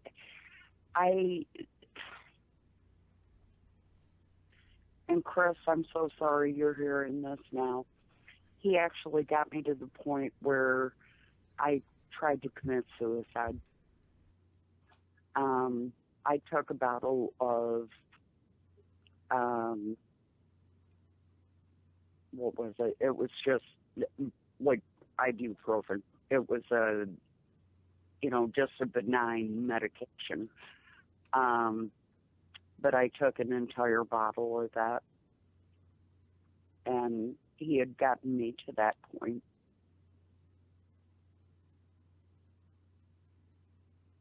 Well, you're here, ma'am. You're here with us. We got your back no matter what. No matter what. The best thing we can do is move forward now. I'll tell you what, from what I'm hearing about your son and what I'm hearing from all of his former supervisors and his buddies on Facebook and in the inbox, he's made them proud. I mean, he's got a supervisor. He makes me proud. Well, yeah, he's got one supervisor that won't stop bugging me about him, and then he stopped. I guess once you got on the air, Chris, he's left me alone. So, yeah. So, I mean, you have let's put it this way, you have a lot of good former supervisors at Fort Bragg that do care a lot about you, and glad that the story is out. Yeah. Well, and I guess to kind of touch on both ends of it, you know, I mean, it's definitely a lot to digest as you grow older, and you get these snapshots when you're a kid of what life is like for your parents, and you have no idea how much they really go through. And I would just say, I mean, and I've said it to my mom, you know, privately 1,000 times, and I love giving her a hard time. I gave her a hard time since the day I was born, and I'll do it till the day I die. But I'm so fucking proud of her. I really am. So are we. So are we. Just her tenacity and her, and it's not so much. I mean, everybody has those moments, and Jesus, if you're listening, man, I've been there, and that's part of the reason why I love sharing my story about how much my life has sucked at times, and that's part of the reason why I'm so proud of my mom, because she's not putting on this pretty face. She's saying, like, it just takes fucking courage to say, I was at that point and I was that low, because I never knew that. I mean, I really didn't. But let me tell you, if you're listening, 30 years ago, she grabbed a bottle of pills because she thought her life was over, and 30 years later, she has a nursing career where she's saved thousands and thousands and thousands and thousands of people's lives. she has 3 kids who are just more proud of her than you can imagine, and she has 6 grandkids, and she has a family that loves and supports her, all because at one point she decided that she could still put one foot in front of the other. And that's something that my mom passed on to me, and I don't know if if I just No, we know where you got it from. yeah, I know where you got it from. I don't know how to put into words. That's okay. how- You don't have to. You're good with your mom. That's what it's all about. The relationship between a parent and a child is unreal. And she's a grandmother too, kicking ass. I mean, come on. That's awesome. And then just back to I got to quote unquote Ranger buddies working on this with me. But as far as the military support, Quote unquote. Wait a minute. What do you mean quote unquote? What's with the quotes in the Ranger buddies? The quote unquote, and I'm very upfront about the fact that and it was one of the things on my bucket list that I never got to do. I never got to go to Ranger school. I never made it to battalion, and that's one of the things that I hate. They actually made it to battalion. They're like, the tan beret, like real no bullshit Rangers. So they are scroll, not tab. Yeah. Oh my God. Well, they got both. Shut up, They Doc. got both. They got the scroll and the tab, so they deserve the title. Yep. Fuck yeah. So that's why I say quote unquote. Like it's not out of disrespect to them. It's actually out of genuflection to their accomplishments, because I respect the hell out of both of them. It's out of respect. Yeah. Because it's like it's something I wanted to do, and I missed my chance, and it's one of the few regrets I have for my time in the service.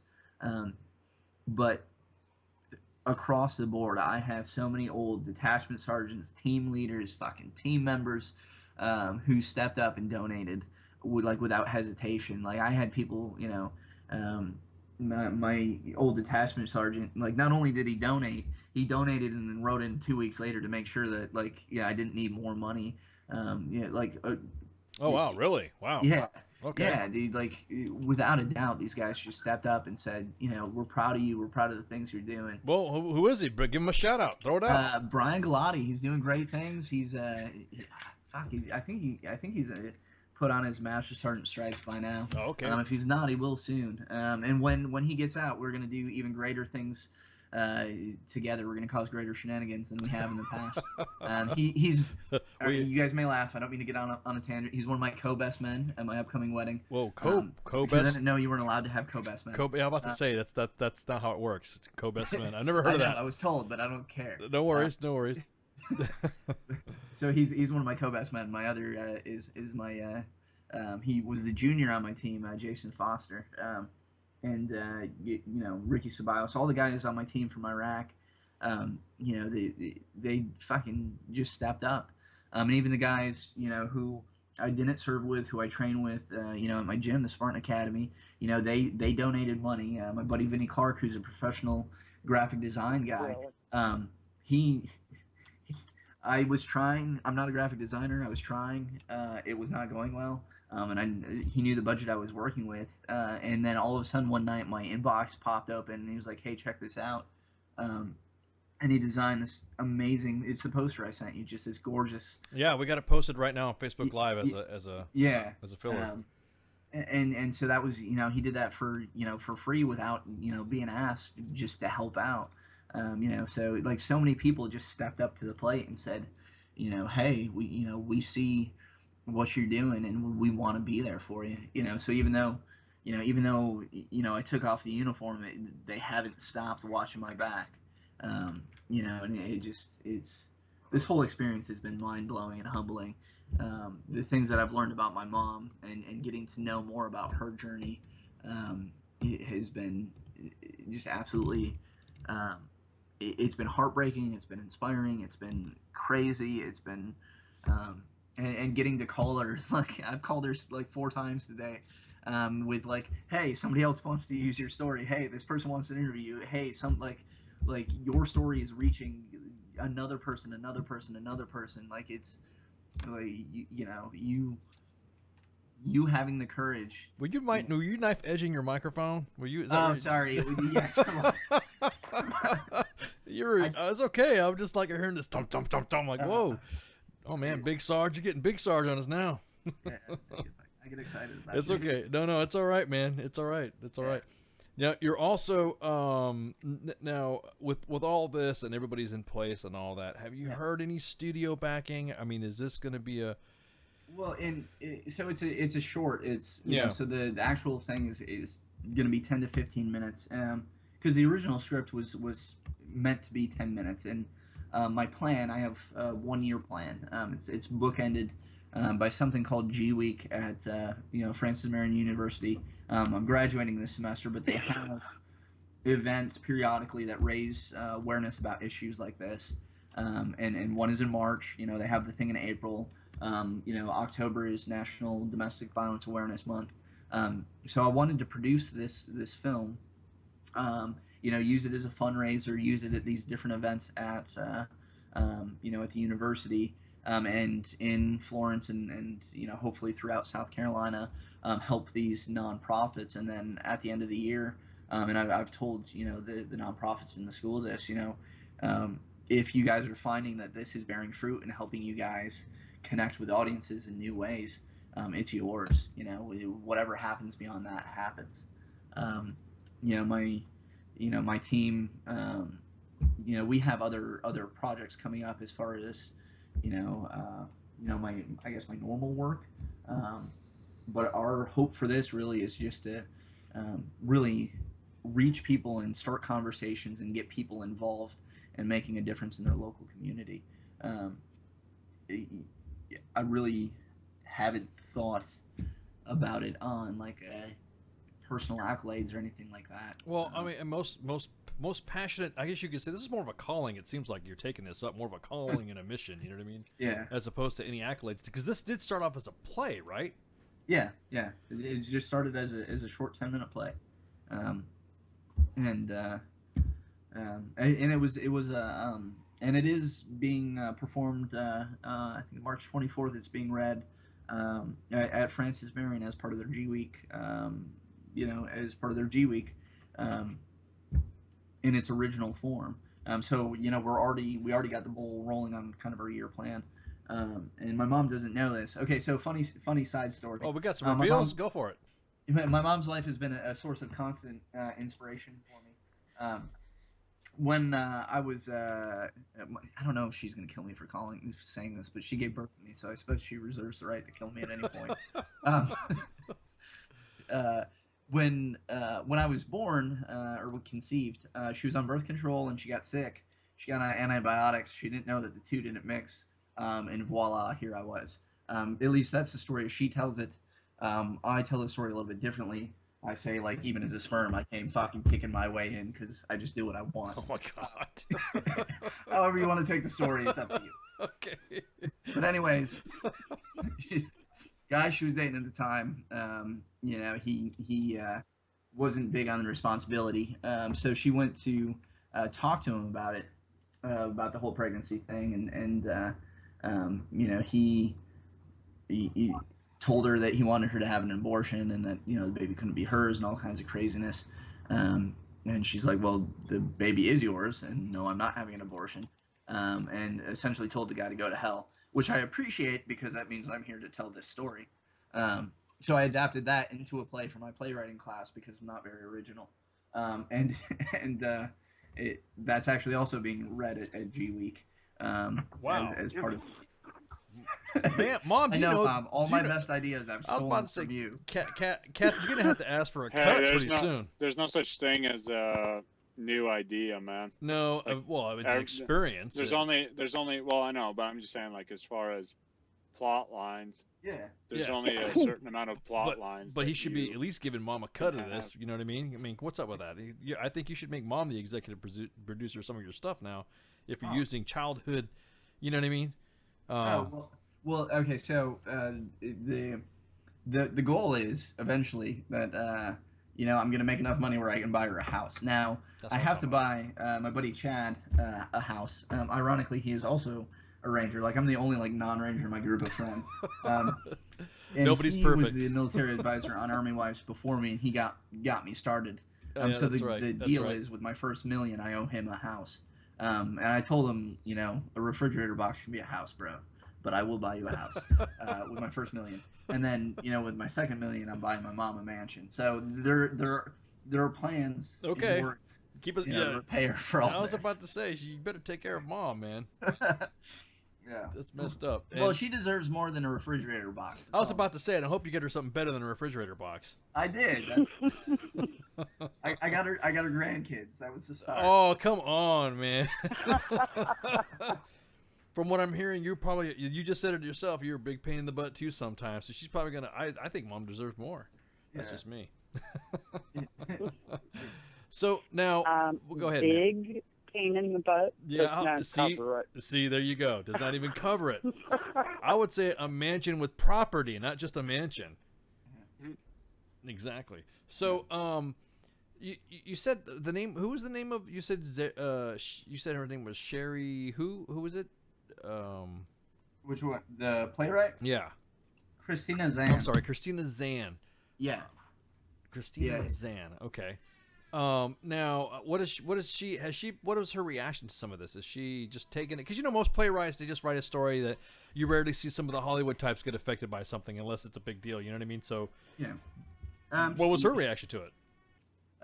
She's been really excited. I think she's been a little bit overwhelmed. It'd be just because of how much goes into it. Hopefully. My hope is that at the end of it, that she'll be happy with the finished product. And if not, I mean, the responsibility falls back on me. I mean, it's the flip side to doing a project like this. You have a huge responsibility to do it well, especially when you're handling, so many different people's stories, quite literally. I think some of that's been a struggle for her, and I just keep telling her, just you got to have faith. You got to have faith. You got to have faith. You got to have faith.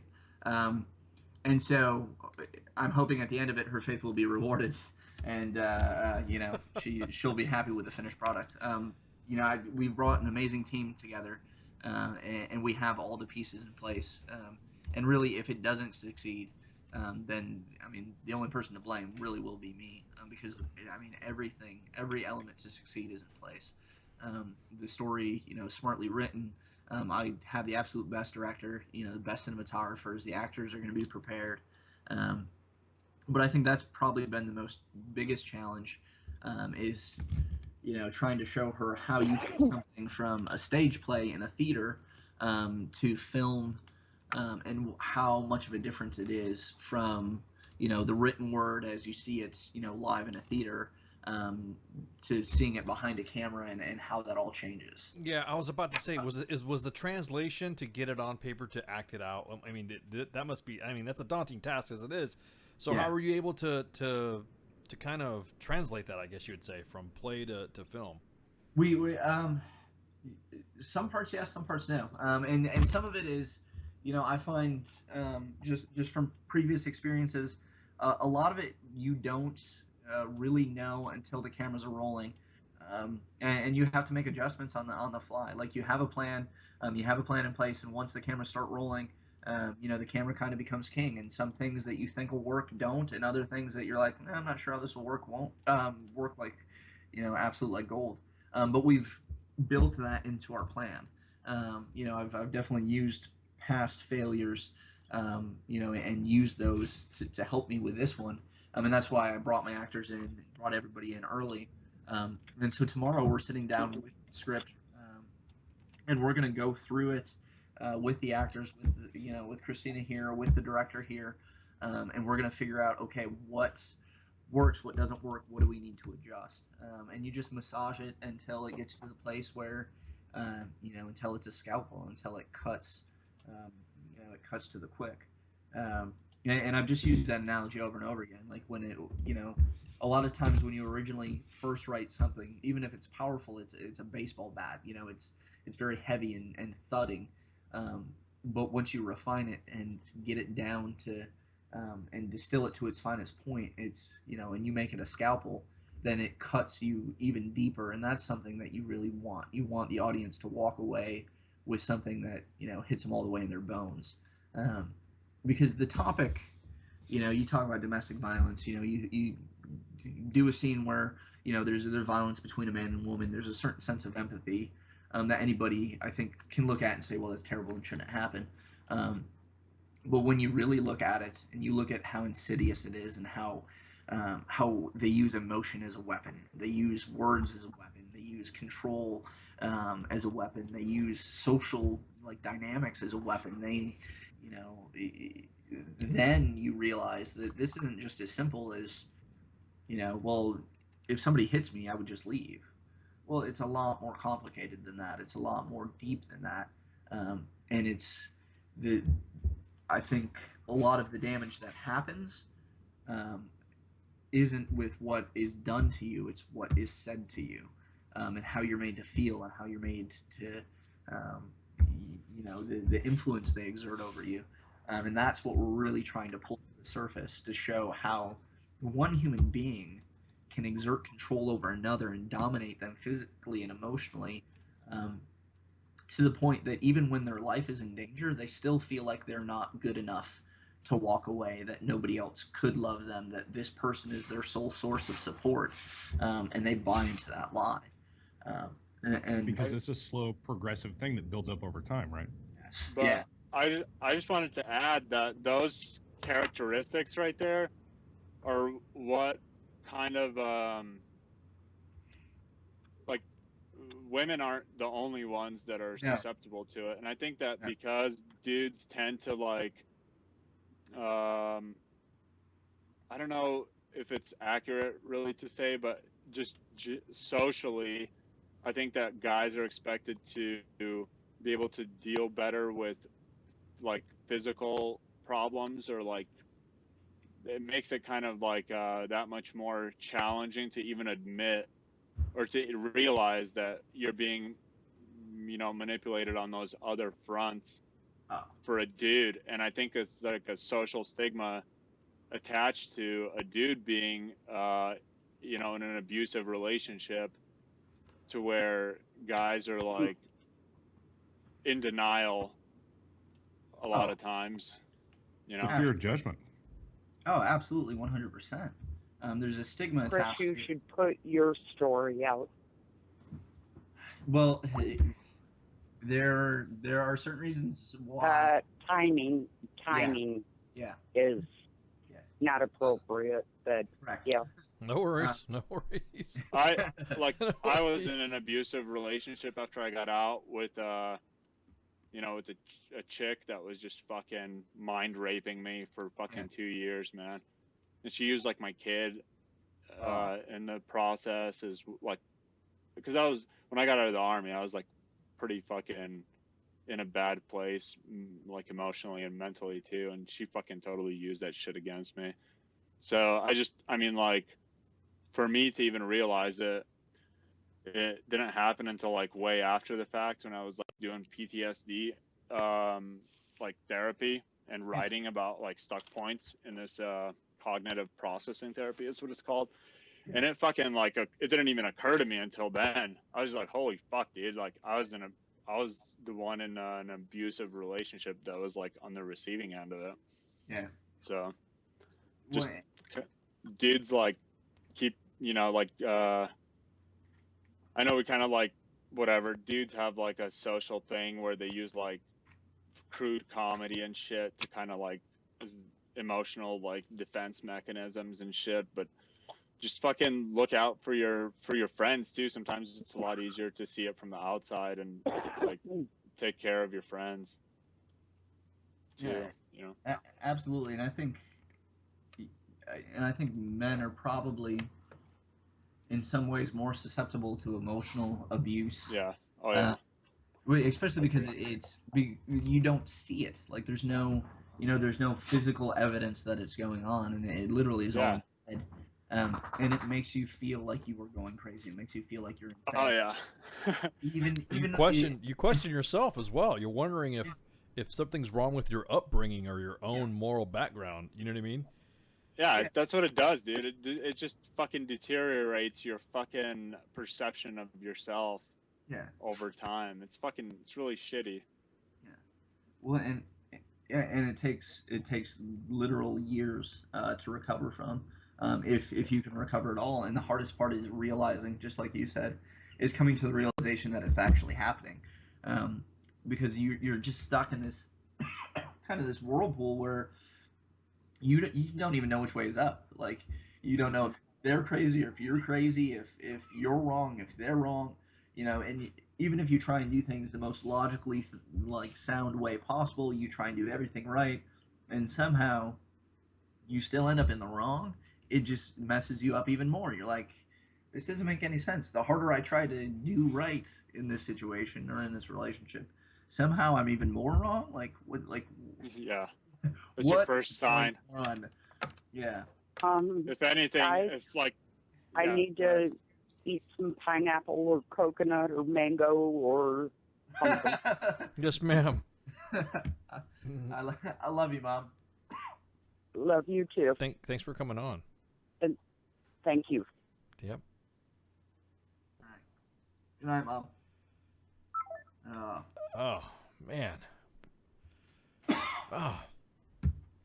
Man, dude, your mom's a warrior, man. She really is. Your mom's a warrior. Now, has she been helping out in your fights? What's your fight status lately going on? I mean, has she been on the ring? What's the status of the ring time in the octagon, bro? I mean, come on. Well, I used to compete. I coach now. I moved from competitor to coach. And my boy Quentin Thomas has a title fight coming up May 5th.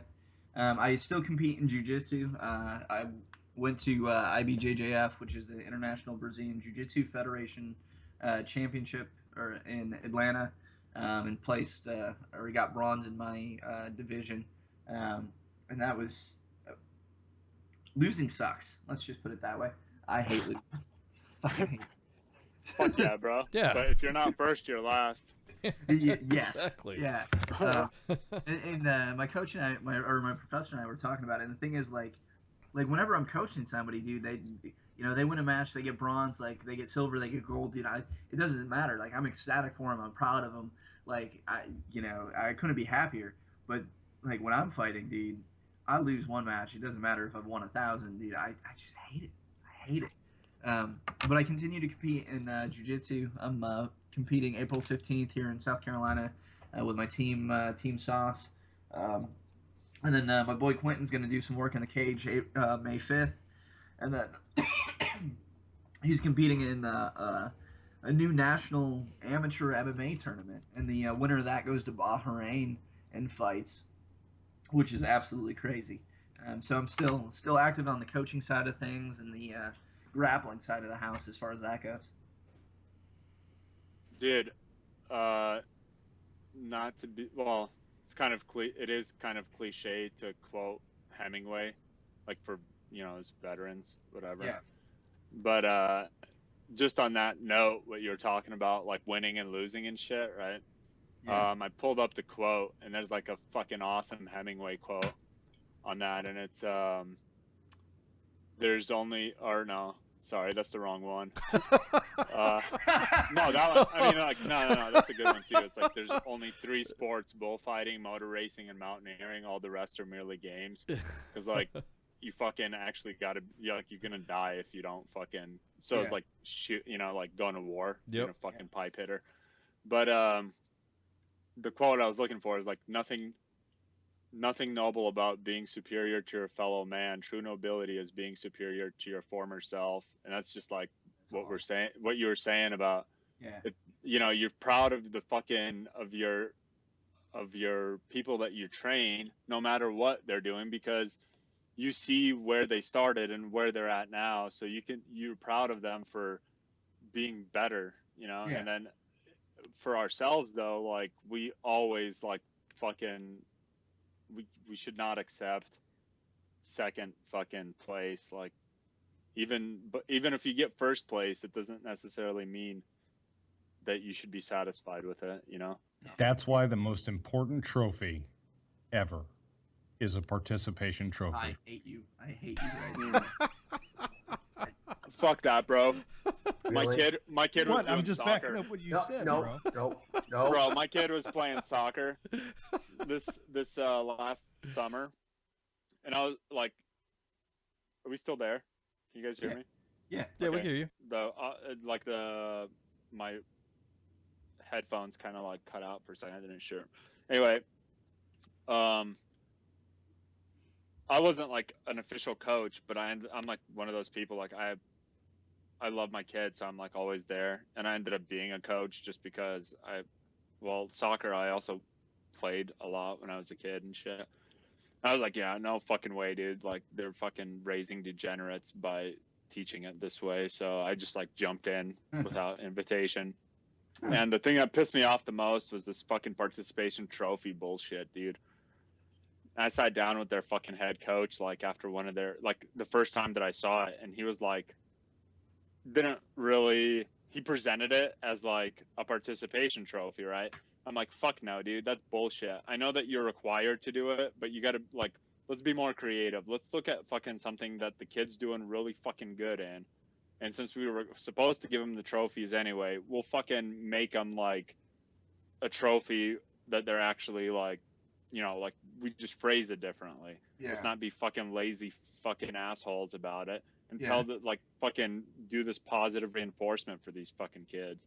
Yeah. But yeah, dude, this shit and in school they're fucking doing it too. And between that and Common Core, like poor fucking kids, man.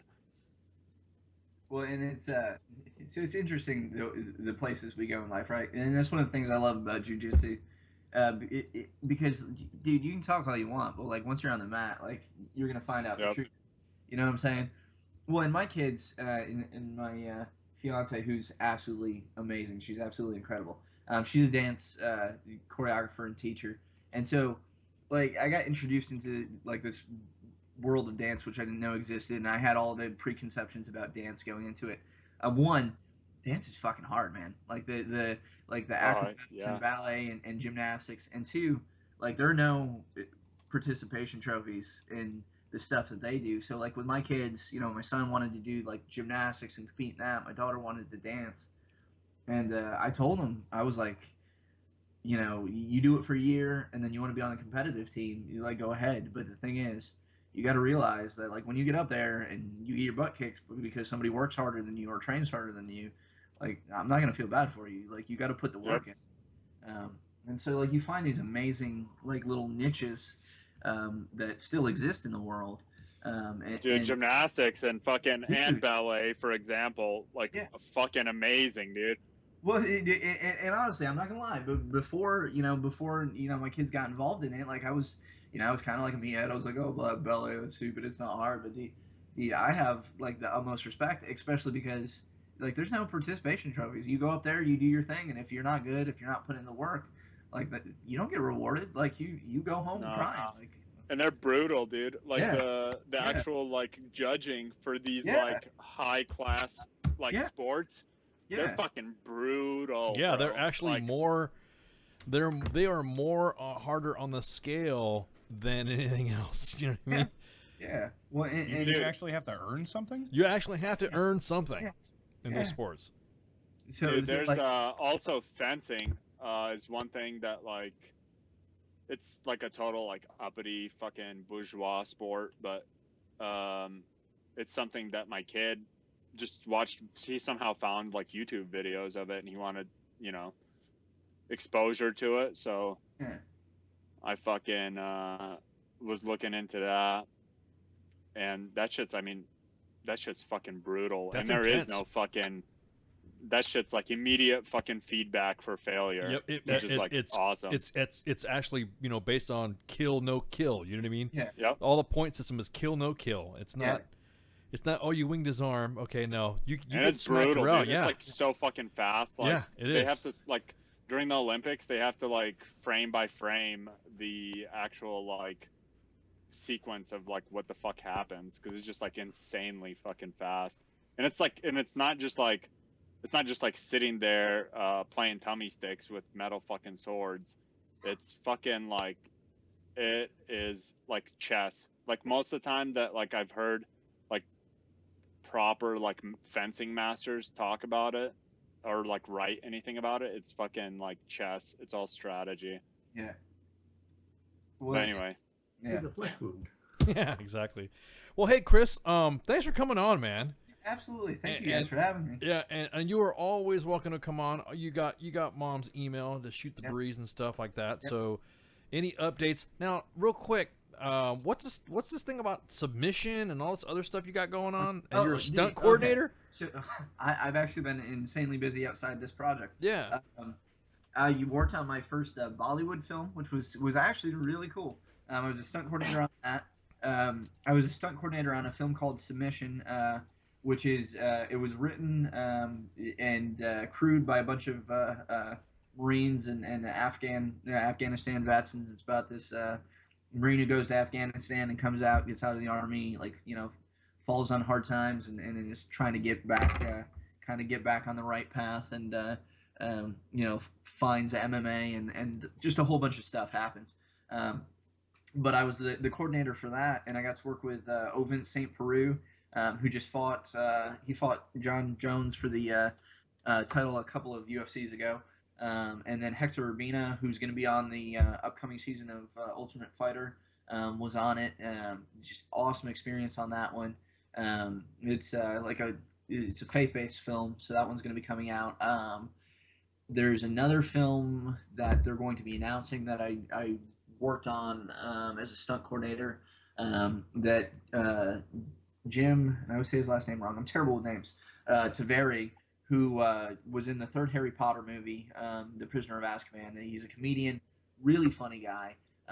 It was a movie, it's an awesome movie. It's about a kid and a skateboarding dog. I got to work with a skateboarding dog, which is awesome.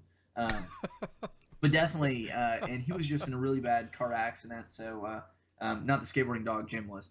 So if you can, send prayers, positive thoughts, burn incense, whatever you do to support people, to his family, Fucking savage.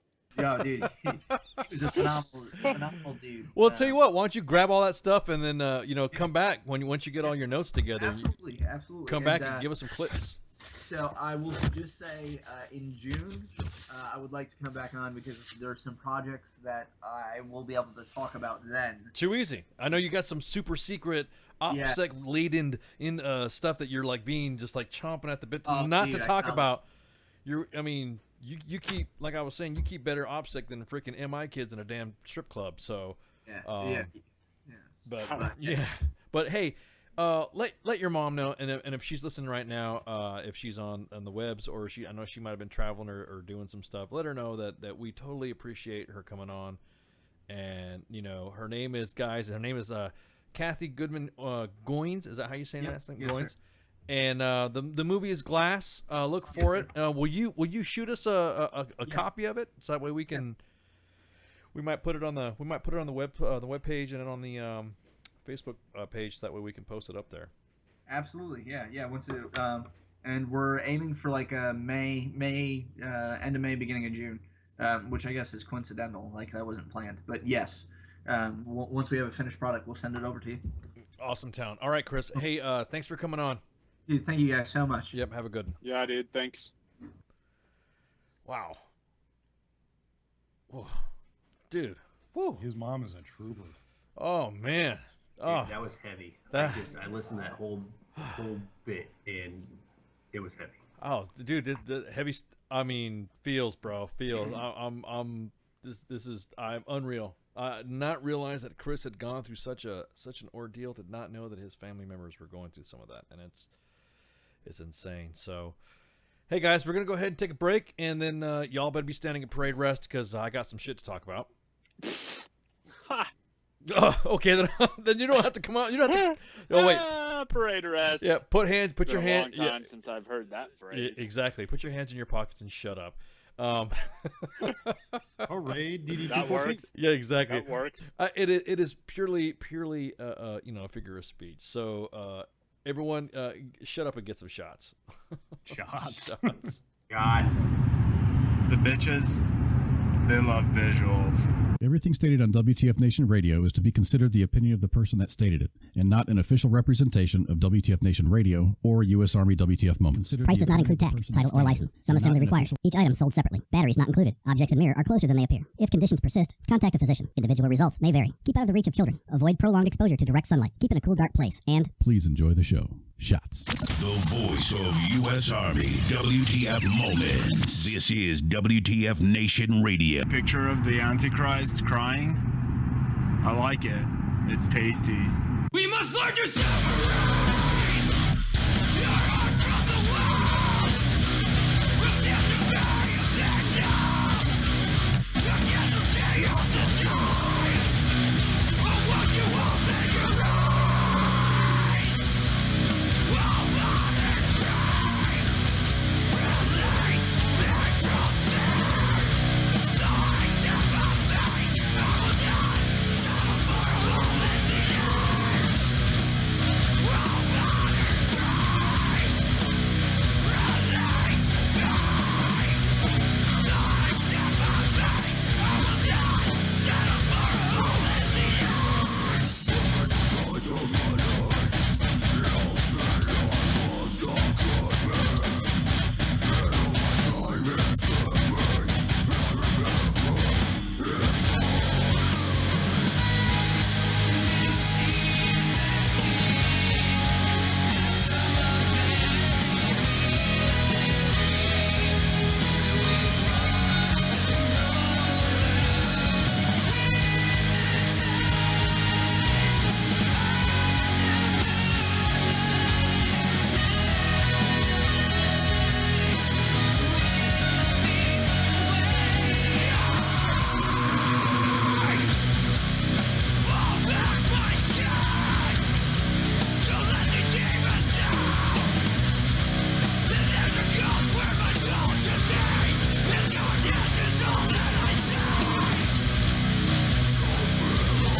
This is WTF Nation Radio. I look around this room and I see nothing but untapped potential.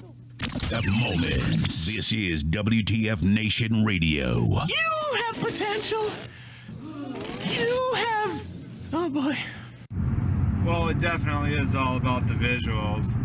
Although, pretty sure it's illegal. What is this Facebook Live? I've never heard of this shit. Good evening, boys and girls. This is Tim Kennedy. I'm a Special Forces sniper, a Ranger qualified Green Beret, a UFC fighter. Please listen to us and the shenanigans that we're going to say. We will insult you. There will be racial slurs. We will be sexist. will offend you. But there will be magic, and a unicorn will be raped. So enjoy the show. Thank you for listening on WTF Nation Radio. Everything stated on WTF Nation Radio is to be considered the opinion of the person that stated it, and not an official representation of WTF Nation Radio or U.S. Army WTF Moments. Price does not include tax, title, or license. Some assembly required. Each item sold separately. Batteries not included. Objects in mirror are closer than they appear. If conditions persist, contact a physician. Individual results may vary. Keep out of the reach of children. Avoid prolonged exposure to direct sunlight. Keep in a cool, dark place. And please enjoy the show. Shots. And please enjoy the show. Thanks, Kaz. I appreciate that. I love that freaking disclaimer. Hey, I have something on my mind right now that's actually it's been burning my ass. Burning a lot of, I don't know, just kind of something that I want to talk about. Been on the station now for a little bit. Working for the station, working for the WTF Nation and, U.S. Army WTF Moments for a while now. We have to understand that we have to grow up, okay?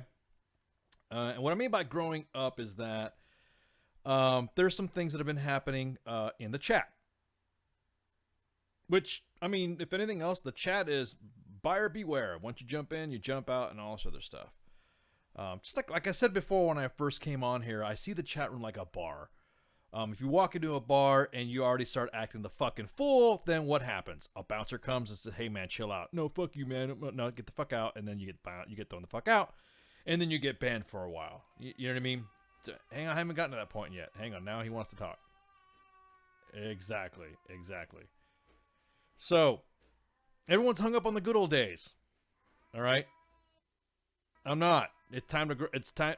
Would you stop? You're like totally ruining my butt chewing here. Now you're singing like kid songs and stuff. You guys still on? Still here. Oh, okay. I just want to make sure because you guys are like being really quiet. I'm like, whoa. It's the first time. Yeah, you told us to fucking go to. Oh, the one time you actually going to parade rest. Damn, I'm sorry. And then little kids running around going A B C D E F G. Why isn't Doc talking to me? So, anyways, so I'm gonna have to admit it right now that we have trolls and fucking shitbirds in our chat room. Straight up, okay? I'm a troll. No, different though. Not different kind of troll. So, the way I fucking see it is that the chat room is a good thing and a bad thing. All right, we get to throw in some stuff in there, but it's also our little fucking thing. So people want to talk about, hey, I miss the good old days and all this other stuff. But, something that has been bothering me since I've been on and have been noticing within our veteran community. Now, everyone thinks that we're enemies with other vet stations and all that. We're not. We actually have good communications with all other veteran-like, Facebook-like websites. That's how we get around. It's all of our fucking stuff, and that's it. We're good to go. So if there's an incident that happens on another page or something like that, it's going to be brought to our attention. And the same thing with, and I'm talking about U.S. Army WTF Moments. I'm talking about WTF Nation Radio and the web and the chat and everything else. Yeah. Well, thank you, Pookie. Happy million fucking views and freaking likes. Thank you. But I'm telling you this now. I'm still in, guys. I'm still in. So everyone thinks, "Oh, shut up, Ice. You're just old. You're just a vet." No, I'm not. I'm still in. Okay, and this is what I'm. Well, you are that. Well, even when you're still in, you're still a veteran. Okay, yeah, but you get my point. I don't want to sound like. Yeah, but I said this to in conversation with some of my good friends, and I'm like, you know what? I don't want to sound like a fucking prude, but this butthurt, feel sorry for me shit is fucking this stuff is getting fucking old. Okay. Now, I'm not saying that I'm fucking perfect myself, but I don't go fucking moping around, all right? I don't go around saying, because this happened to me, I suck, this is why you need to fucking help me. Fighting our demons and being here in the chat room and being here is what we're here for, okay? So that way that when we're on that fucking journey, that in a positive note, we're helping you out. So it's kind of hard to explain, but we're maturing. Everyone gets fucking old, right? So one thing that gets me kind of the ass is that there's a lot of individuals that miss the military lifestyle. Okay, they miss the brotherhood. They miss it. They miss to know what's going on. Blah blah blah. almost in a way, I mean, even myself, I don't mind opening up and seeing that I have something scheduled out. I already know what to fucking wear. I already know what the blah, blah, blah. There's my regimented training schedules and all this other stuff. You have to admit there is some point to your life in the veteran. Whether you've liked whatever nuance, just or some guys like being in the motor pool, some guys like being in the field, some guys like whatever. It didn't fucking matter. But you have created something that wanted you to come back to join us here, okay? We don't like this fucking guilt-pleasured fucking shit where we think, or you think, that you're fucking owed something because you're a veteran. Now, I'm not saying that you're not a fucking shipper for being one. I am saying that if you are a veteran, hey, awesome, good job. But your role as a veteran is to go above and beyond to fix yourself. Do something with yourself and for yourself. You know what I mean? If you have a buddy that's fucking fallen down, what do you do in the fucking military? You say, hey, come on, man, let's go. You grab him by the fucking kit, lift him up. Okay, let's keep going. You good? No, I don't think I don't know if I'm good. All right, well, then let's move you out over fucking here and you're good to go. No big deal, right? So when we see something in the fucking chat room of the woe is me, where's the fucking fuckery? I'm like, what the fuck? What are you talking about? I don't mind talking and shooting the shit and laughing and drinking a couple beers and all this other stuff. WTF Nation Radio and U.S. Army WTF Moments does not cultivate a bullshit dysfunctional veteran environment. That's what I'm trying to say. We're not here for that stuff. It's time for you men and women to start having some personal responsibility and accountability, okay? And that's just the way it is. And I like to bullshit and laugh. I like fucking joking around and talking all that stuff. But I'm also a fucking adult that's 50 fucking years old and have also been in the Army 30 fucking years, okay? So I have responsibilities. I'm not going to encourage or enable your ass to be a fucking dumbass who just wants to fucking party and have a goddamn be entitled to fucking VA benefits. I don't think that you should fucking be felt sorry for beating the fuck out of your old lady.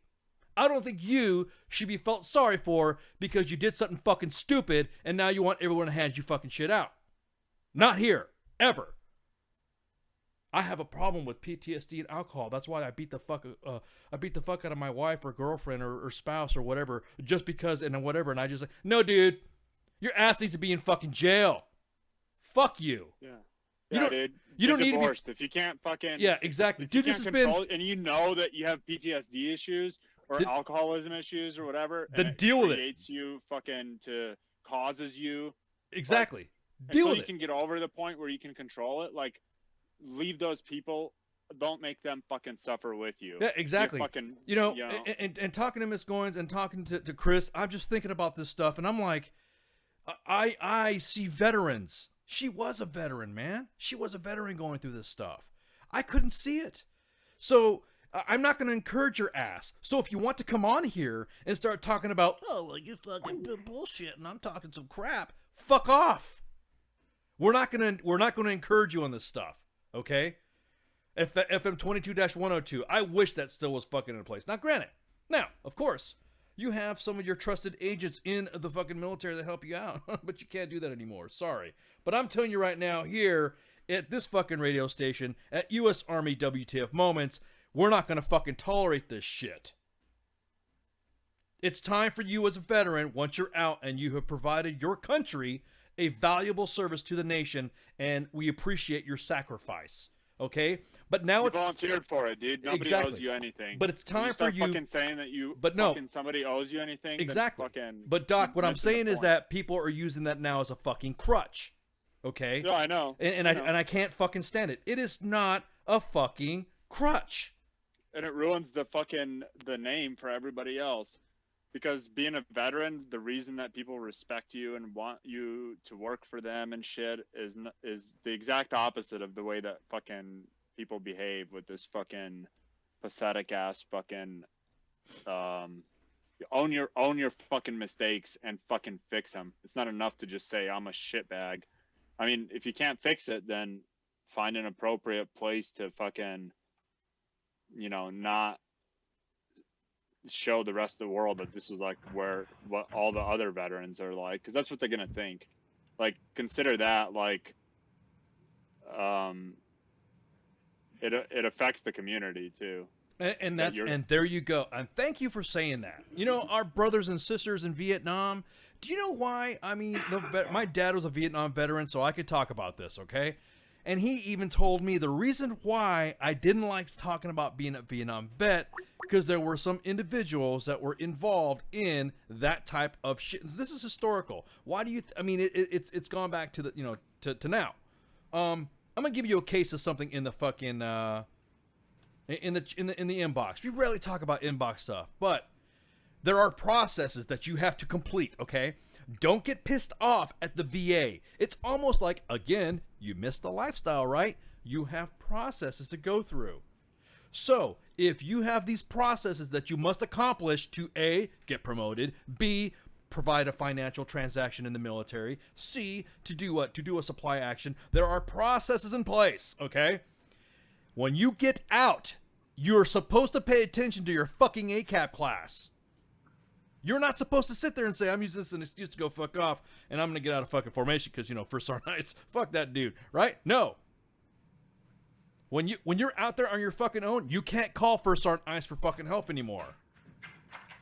So what you need to do is pay attention. We had somebody in the inbox a couple nights ago, and still kind of lingering. You don't help me enough. I thought you fuckers were here to help. Stop it, okay? Whoa, who you shooting fucking... God damn it. Wow, damn, bro. Sorry. Yeah. Fucking. I said this when we got ready. There are more than enough fucking communities out there and memberships and in pages in fucking to help these guys. Fucking open up the goddamn computer, do a search for vet organizations in your area, start making phone calls, start making sending emails, and fuck's sake, help yourself out of your own goddamn hole. There's no need for you to whine and bitch and woe is me. Fuck that. You adapted and overcome in the military in probably worse situations. Oh my God, yes. And anybody who's the quality that it is can fucking make this happen. There's some guys that are even say blue cord. Fuck you. I'm a 13 Bravo. Fuck off. Blah blah blah blah. Are the first fucking ones going to be talking? I'm saying everybody doing this shit, okay? But I'm just saying, those are usually the ones that are not. Again, we tell people in the main page when they PM us or they send us something in the inbox. Hey, did you do this? No, fuck that. I'm not going to deal with that, bro. What do you mean? Don't fucking complain. Then don't complain. Sit the fuck down and shut up. Don't fucking complain. There are processes in the fucking. I mean, come on, dude. Pull the fucking sack out. Oh, you're a retired sergeant first class, but when it comes to going to the VA and filing your fucking paperwork, you want somebody to hold your hand. So all of a sudden now you're all the way back to being a fucking private. And fucking, it's the VA's fault.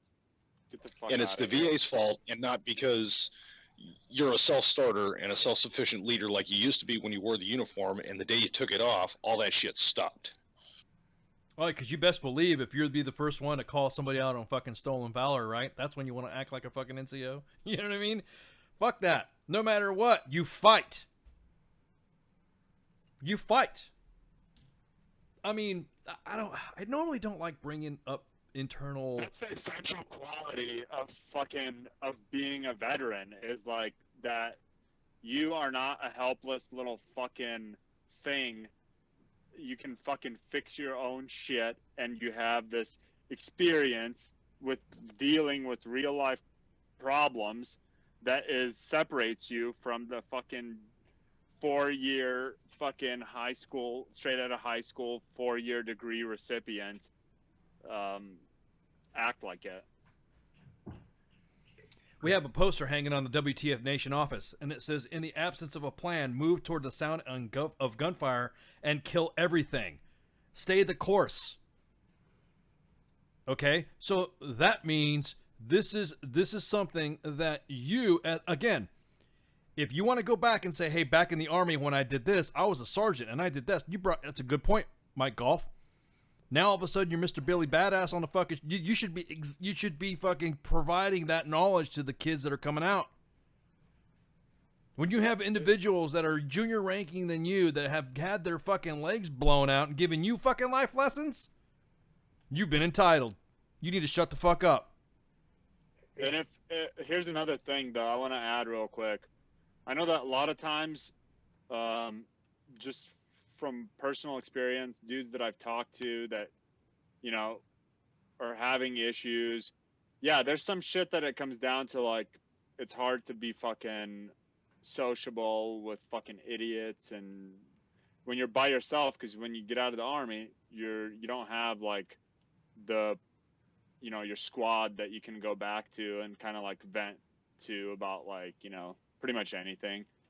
So the thing is that there's still local communities and shit that you can get involved in with like veteran stuff, and get involved with that shit. Find people that are like-minded and fucking be there to support each other, and to fucking, the most important thing is find people that you respect that will not fucking hesitate to tell you when you're fucked up and that you need to fix yourself. Like, find somebody that will hold you accountable and hold others accountable immediately. Like, not just fucking spew fucking bullshit memes on the internet. That's cool too. I do that, but I'm just saying, like, in real life, you hold people accountable and find people that will hold you accountable as well.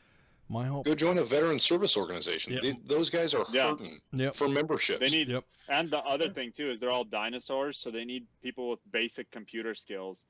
Like, I came in when I was going to accounting school when I first got out, and I got like a lot of help from my VSOs, especially the DAV, the local chapter up by University of Northern Colorado. They fucking helped me out so much, dude.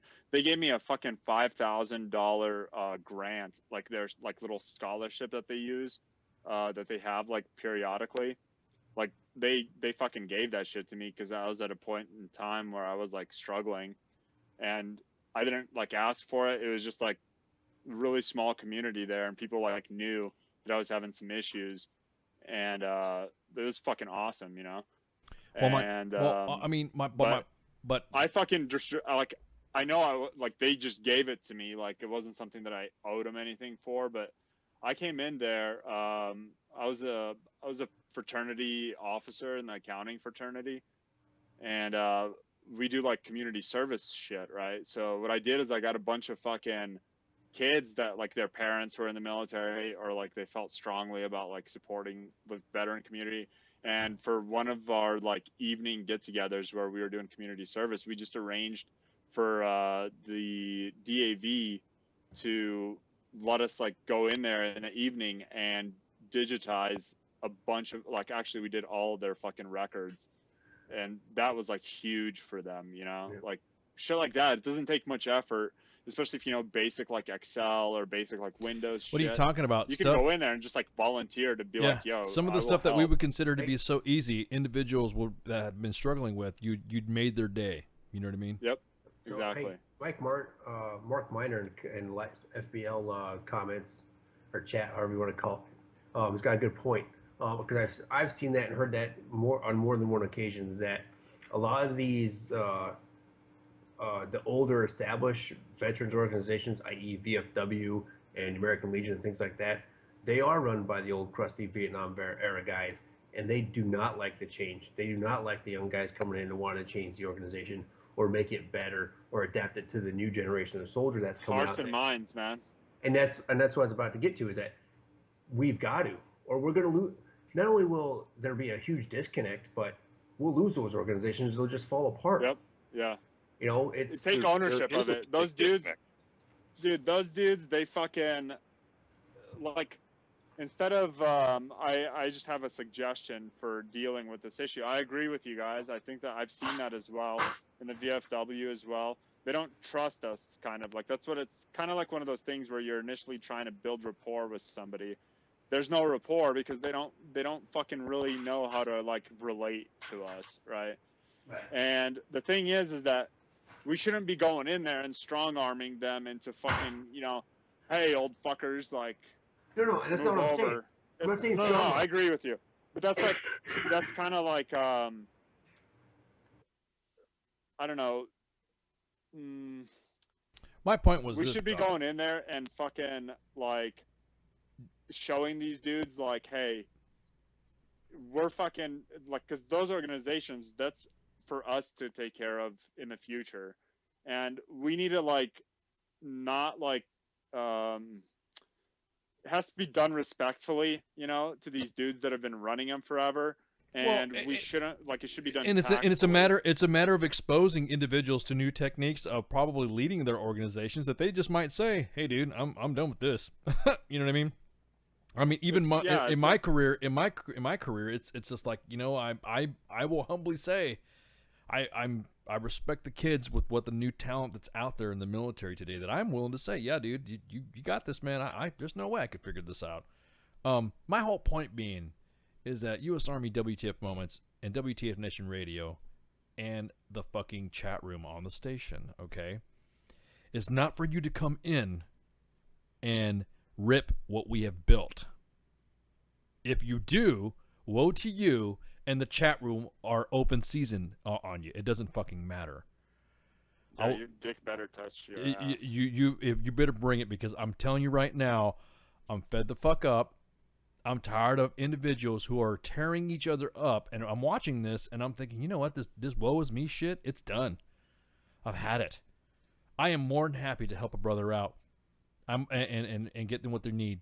But when you start fucking doing subversive shit and PMing each other and goddamn taking screenshots and sending it to people to because somebody got mad at somebody and somebody didn't do this and somebody got that, and then we get PM'd on it at the staff, and we're like, hey, we don't want to be involved in your drama. Why are you talking shit? We don't care. We want you guys to be happy when you're in here. We want you guys to kind of like, you know, yeah, exactly. I don't make any money. Indeed. Yes. Indeed, good sir. Yeah, smashing. Yes, indeed. I don't get six figures, guys, for doing this. Okay, you think? Okay, I get negative. We don't get six paid figures, at all, yeah. dude. Like, we get negative. I don't want to get paid. If I get get paid offered memes paid, from Doc Madness. yeah, dude. Fuck the gold standard. Exactly. The meme standard. The meme standard, exactly. So to close this out, Ice, from my standpoint on this, is I agree. I'm all about what we do on our page. I'm all about us helping our fellow brothers and sisters out. But for fuck's sake, and I'll leave it at this: make an effort on your own first. If you've exhausted every effort that you know of, every avenue that you could think of, come to us, and then we'll fucking see what we can do for you. But for fuck's sake, make an effort on your own first. Yeah, and that's exactly. all I have on that. Exactly. No, I'm kind of. And to add to that, I'm kind of concerned here, because I think that the people that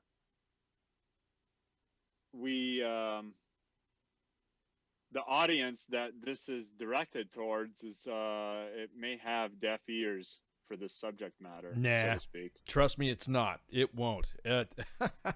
Word and spreads. As far as like word spreads. I ensured that this was Facebook Live, so that we'd be able to transmit it in several different platforms, to include WTFNationRadio.com, Facebook Live, TuneIn, App Puffin, Periscope, and YouTube. So don't worry, word will get out, and I'm sure somebody will be in here that will be listening and will immediately start talking shit. So yeah, I think that you know what I mean? It's safe to say that anybody in the community is like, you guys are fucking cleared hot on the fucking backstabbing, fucking shit talking little sniveling fucks.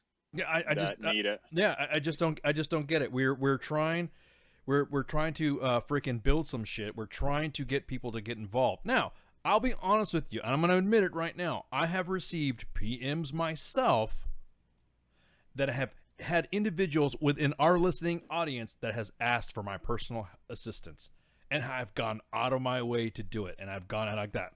And always, the policy is at U.S. Army WTF Moments and WTFNationRadio.com, we at the staff will not ever reveal any of your information and all this other stuff. But when you throw it public out there, and you put your number out there or something like that because you're talking smack and the nation comes at you, it's on your own. It's all fair you. Game. You're fair game, pretty much. I can't do anything about it. Yeah, dude. Don't fucking... It's definitely going to be a dick measuring contest that they're going to lose. You called in a fire mission on yourself. Yep. Wings level, bro. Wings level, bro. Cleared hot. Attack pattern north. Engage north of smoke. Speaking of, do you see the shit going on in Mosul? I was about to say, it's like the good old boys, Doc. You know what I mean? I was like, what the hell? And also the good old days when we were there. It's exactly. Fucking bad, dude. I actually, because I've been reading up a lot, just like, not reading up, but just like my Twitter feeds are set to certain geographical areas. and I fucking had some weird fucking dreams last night, bro. Well, I mean, because we're talking about this stuff, like you stopped taking the methylquin, right? Oh, I never took it, bro. I took it. I was, I couldn't like jerk off to the shit I like to jerk off to on it. Well, thank you for sharing that. I was trying. You're welcome. Real it was kinda, vague. It was vague. What? Yeah, kind of a crazy visual, but okay. No, my point being is that just like the good old days, we were just thinking about all that stuff that's happening. And it's like Jay Reddy was saying, man, look for the next mission. One of the tenets of close quarter combats, or actually some of its subtenets, are look for work when you're in the room, and then when you clear out, you continue. That I miss that stuff, bro. I miss it. Go to selection. Yeah. I'm just fucking with you. In a bag, Poke. You fucker. Oh man. Hey, man, if I didn't love you, I wouldn't fucking talk shit. Roger that, bro. Hey, so on these Facebook pages, this Facebook Live stuff, Mosul is back. That's right, we're bringing Mosul back. Yeah. But anyways, Mike Goff, what do you got to say about this, man? Suck it the fuck up. Be an adult. That's your drama is some Bush League elementary school bullshit. Raw. That's all I got. Your drama is not my fucking drama. No, thanks. Now that fucking failure plan on your part does not constitute emergency on my part. It's now in my head. Thanks, Mike. Oh, okay. Hey, Mom, you've been staffing. What's up? What do you got to say? Wow, tonight's been so serious, like adult, like real shit, real talk. I guess you could put it that way. Yeah, if you want to try and like the whole drama, I want to say drama. Like, I think domestic abuse is past fucking drama. Like over the years, watching the veteran community and as you said, there are resources out there. Some of the guests that we've had on our show, you would legit think, to me, I would think they would be stuck in that mentality of the whole, woe is me type of, stuff, but they're not. And I give props to them for making the best of their situation. I mean, they legit make the best of their situation. And I guess the privilege, what I get to do, I get to interact with these people all the time and build a rapport. And they inspire me more than other, people that use things as a crutch, an excuse to do the shitty things that they do, if that makes sense to anyone. And if you need help, go get it. There's a lot of help out there.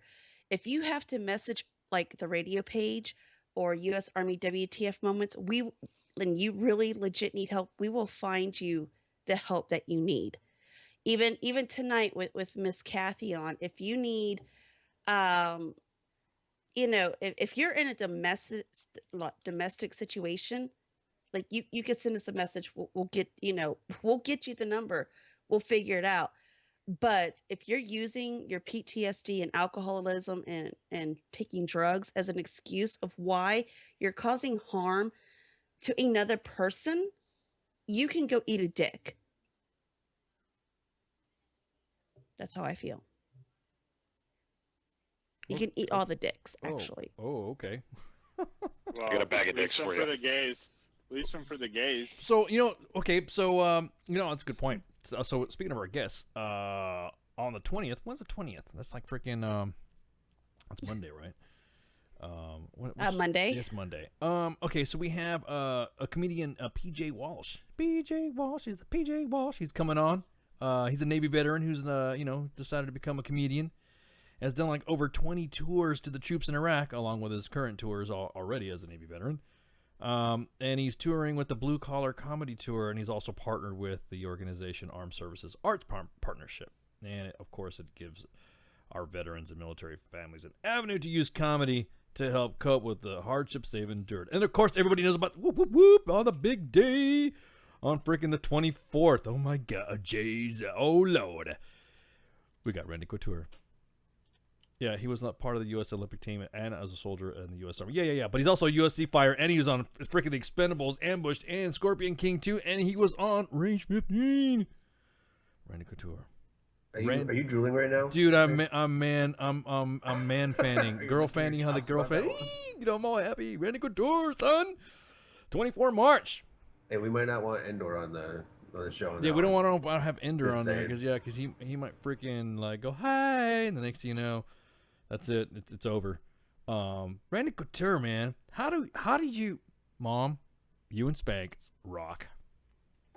I have my ways. You got your way. Whoa, did you? Wow, phrasing. Whoa, phrase exactly. Understand no, not that, those kind of ways. Yeah, I'm just good at what I do. You understand that our shows can get pulled, cut, and edited, and the next thing you know, someone's going to come back and said, I said that Randy Couture has ways with me, because that's how people are. So yeah, Randy is a 6-time UFC champion and Hall of Famer, and he was part of the U.S. Olympic team while he was a soldier in the U.S. Army. And he's starred in all 3 of the Expendables movies, and Ambushed, and the Scorpion King 2. Randy Couture. And then 27th of March, Sergeant Retired John M. Peck. He is the guy that sustained multiple injuries while serving in Iraq and Afghanistan. He's one of the few quadruple amputees of the Iraq and Afghanistan wars who has recently undergone a double arm transplant. And will tell us about the road to recovery. A double arm fucking transplant. I'm actually excited about this one. Like, I mean, I'm excited about Randy Couture, but like for me, like the whole medical thing, I'm excited about the double arm transplant. I'm fascinated that we have now gotten to the point where we're now doing double arm transplants. Right, but think about One that. step closer to Yeah, immortality. but where did the arms come from? Well, cadaver. A cadaver. That's what I'm saying. A cadaver, right? Arms dealer, dude. Yeah, from the arms store. Nice. That's what I was waiting for. From the That's arms what I was room. waiting for. Thank you.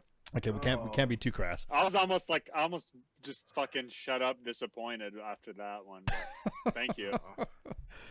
I got you, Doc. Well, what that means for soldiers now. I mean, that shit is possible. And then to think about what will be eventually possible to. So the transplant, okay, maybe why if the wounds are fresh or newer. What could that mean for soldiers who've had a limb gone for a while? Yeah. It'd be possible to give them new limbs from, years down the road after they've lost one. Well, I don't think my extremities are gonna be too good to donate if I'm a donor card for that. I don't think you want my stuff because because you chiseled My dick. I'd put my dick on a list. Whatever, dude. What, bro? It's a fucking like God's gift to fucking women. Oh my god.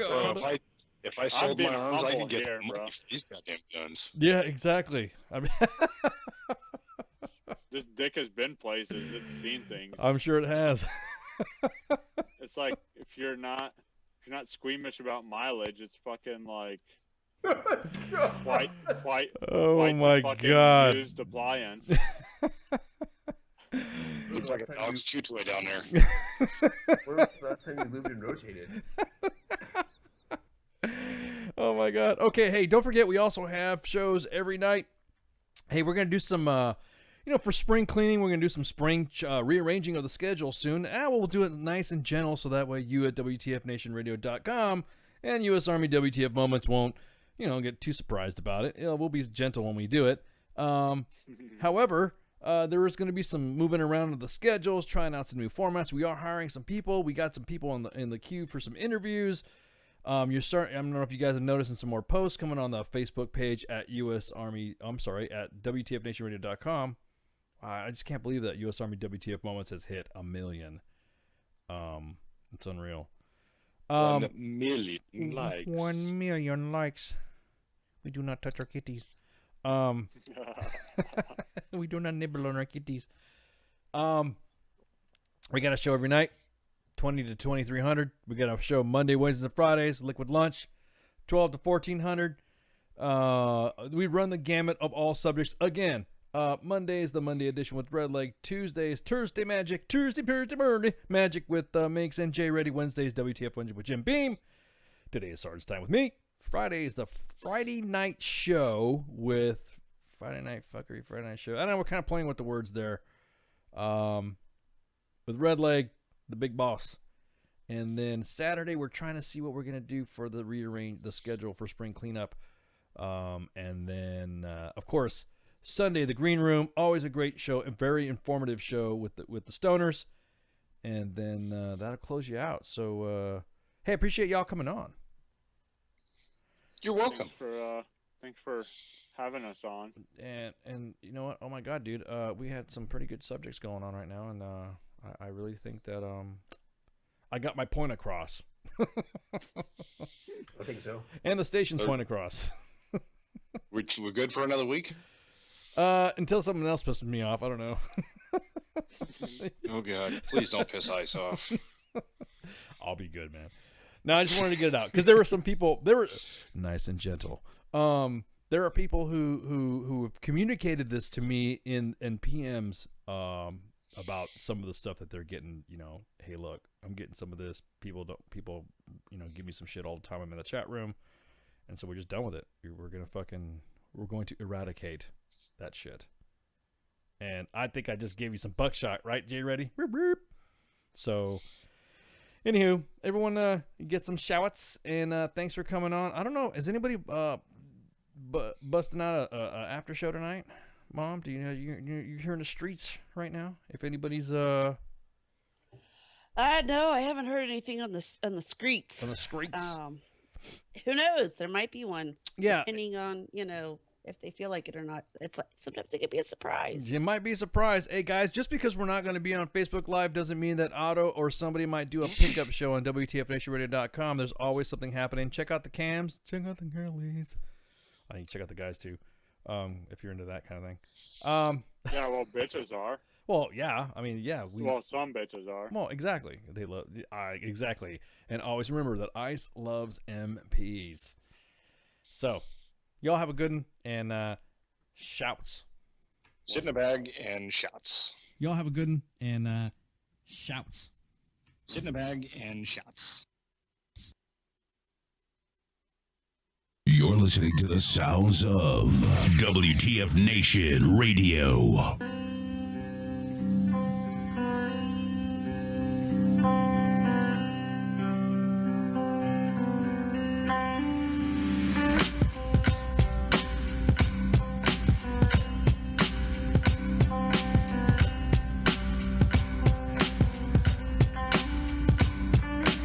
This is the end. Beautiful friend, this is the end, my only friend, the end. I see mothers in black crying, brothers in packs down, plus everybody's high, too doped up to ask why. Watching our own downfall, witness the end. It's like we don't believe in God, cause we living in sin. I asked my homie on the block why he strapped, he laughed, pointed his pistol as the cop called, passed and blast. It's just another murder. Nobody mourns no more. My teardrops getting bigger, but can't figure what I'm crying for. Is it the miniature caskets, little babies, victims of a stray from drug dealers gone crazy? Maybe it's just the drugs, visions of how the block was. Crack came and it was strange how it rocked us. Perhaps the underlying facts they hide explain genocide. It's when we ride on our own kind. What is it we all fear? Reflections in the mirror. We can't escape fate. The end is getting nearer. Beautiful friend, this is the end, my only friend, the end. Close my eyes cause all I see is terror. I hate the man in the mirror cause his reflection makes the pain turn realer. Times of Armageddon, murdering mass amounts. In a society we're only getting the cash counts. I started out as a beginner, into the criminal lifestyle, became a sinner. I make my money and vacate, evade prison. Went from the chosen one to outcast, unforgiven. And all the Hennessy and weed can't hide the pain I feel inside, you know. It's like I'm living just to die. I fall on my knees and beg for mercy, not knowing if I'm worthy living life, thinking no man can hurt me. So I'm asking before I lay me down to sleep, before you judge me, look at all the shit you did to me. My misery, I rose up from the slums, made it out the flames in my search for fame. Will I change in the wonder? Beautiful friend, this is the end. My only friend, the end. This is the end. Beautiful friend, this is the end. My only friend, the end. You believe it?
Be there Sunday, Sunday, Sunday, where you could shit in a bag, Pogue.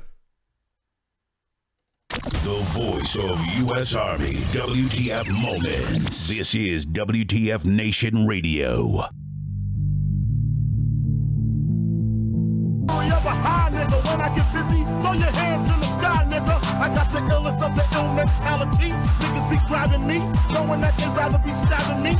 All up in my back, trying to take my track. When I used to sell crack, I ain't had problems like that.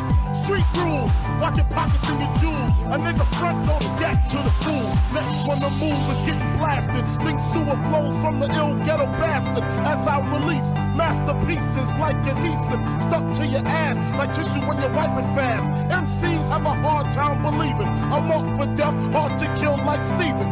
This is WTF Nation Radio. I look around this room and I see nothing but untapped potential. The voice of U.S. Army, WTF Moments. This is WTF Nation Radio. You have potential. You have... Oh boy. Shit in a bag, Pogue.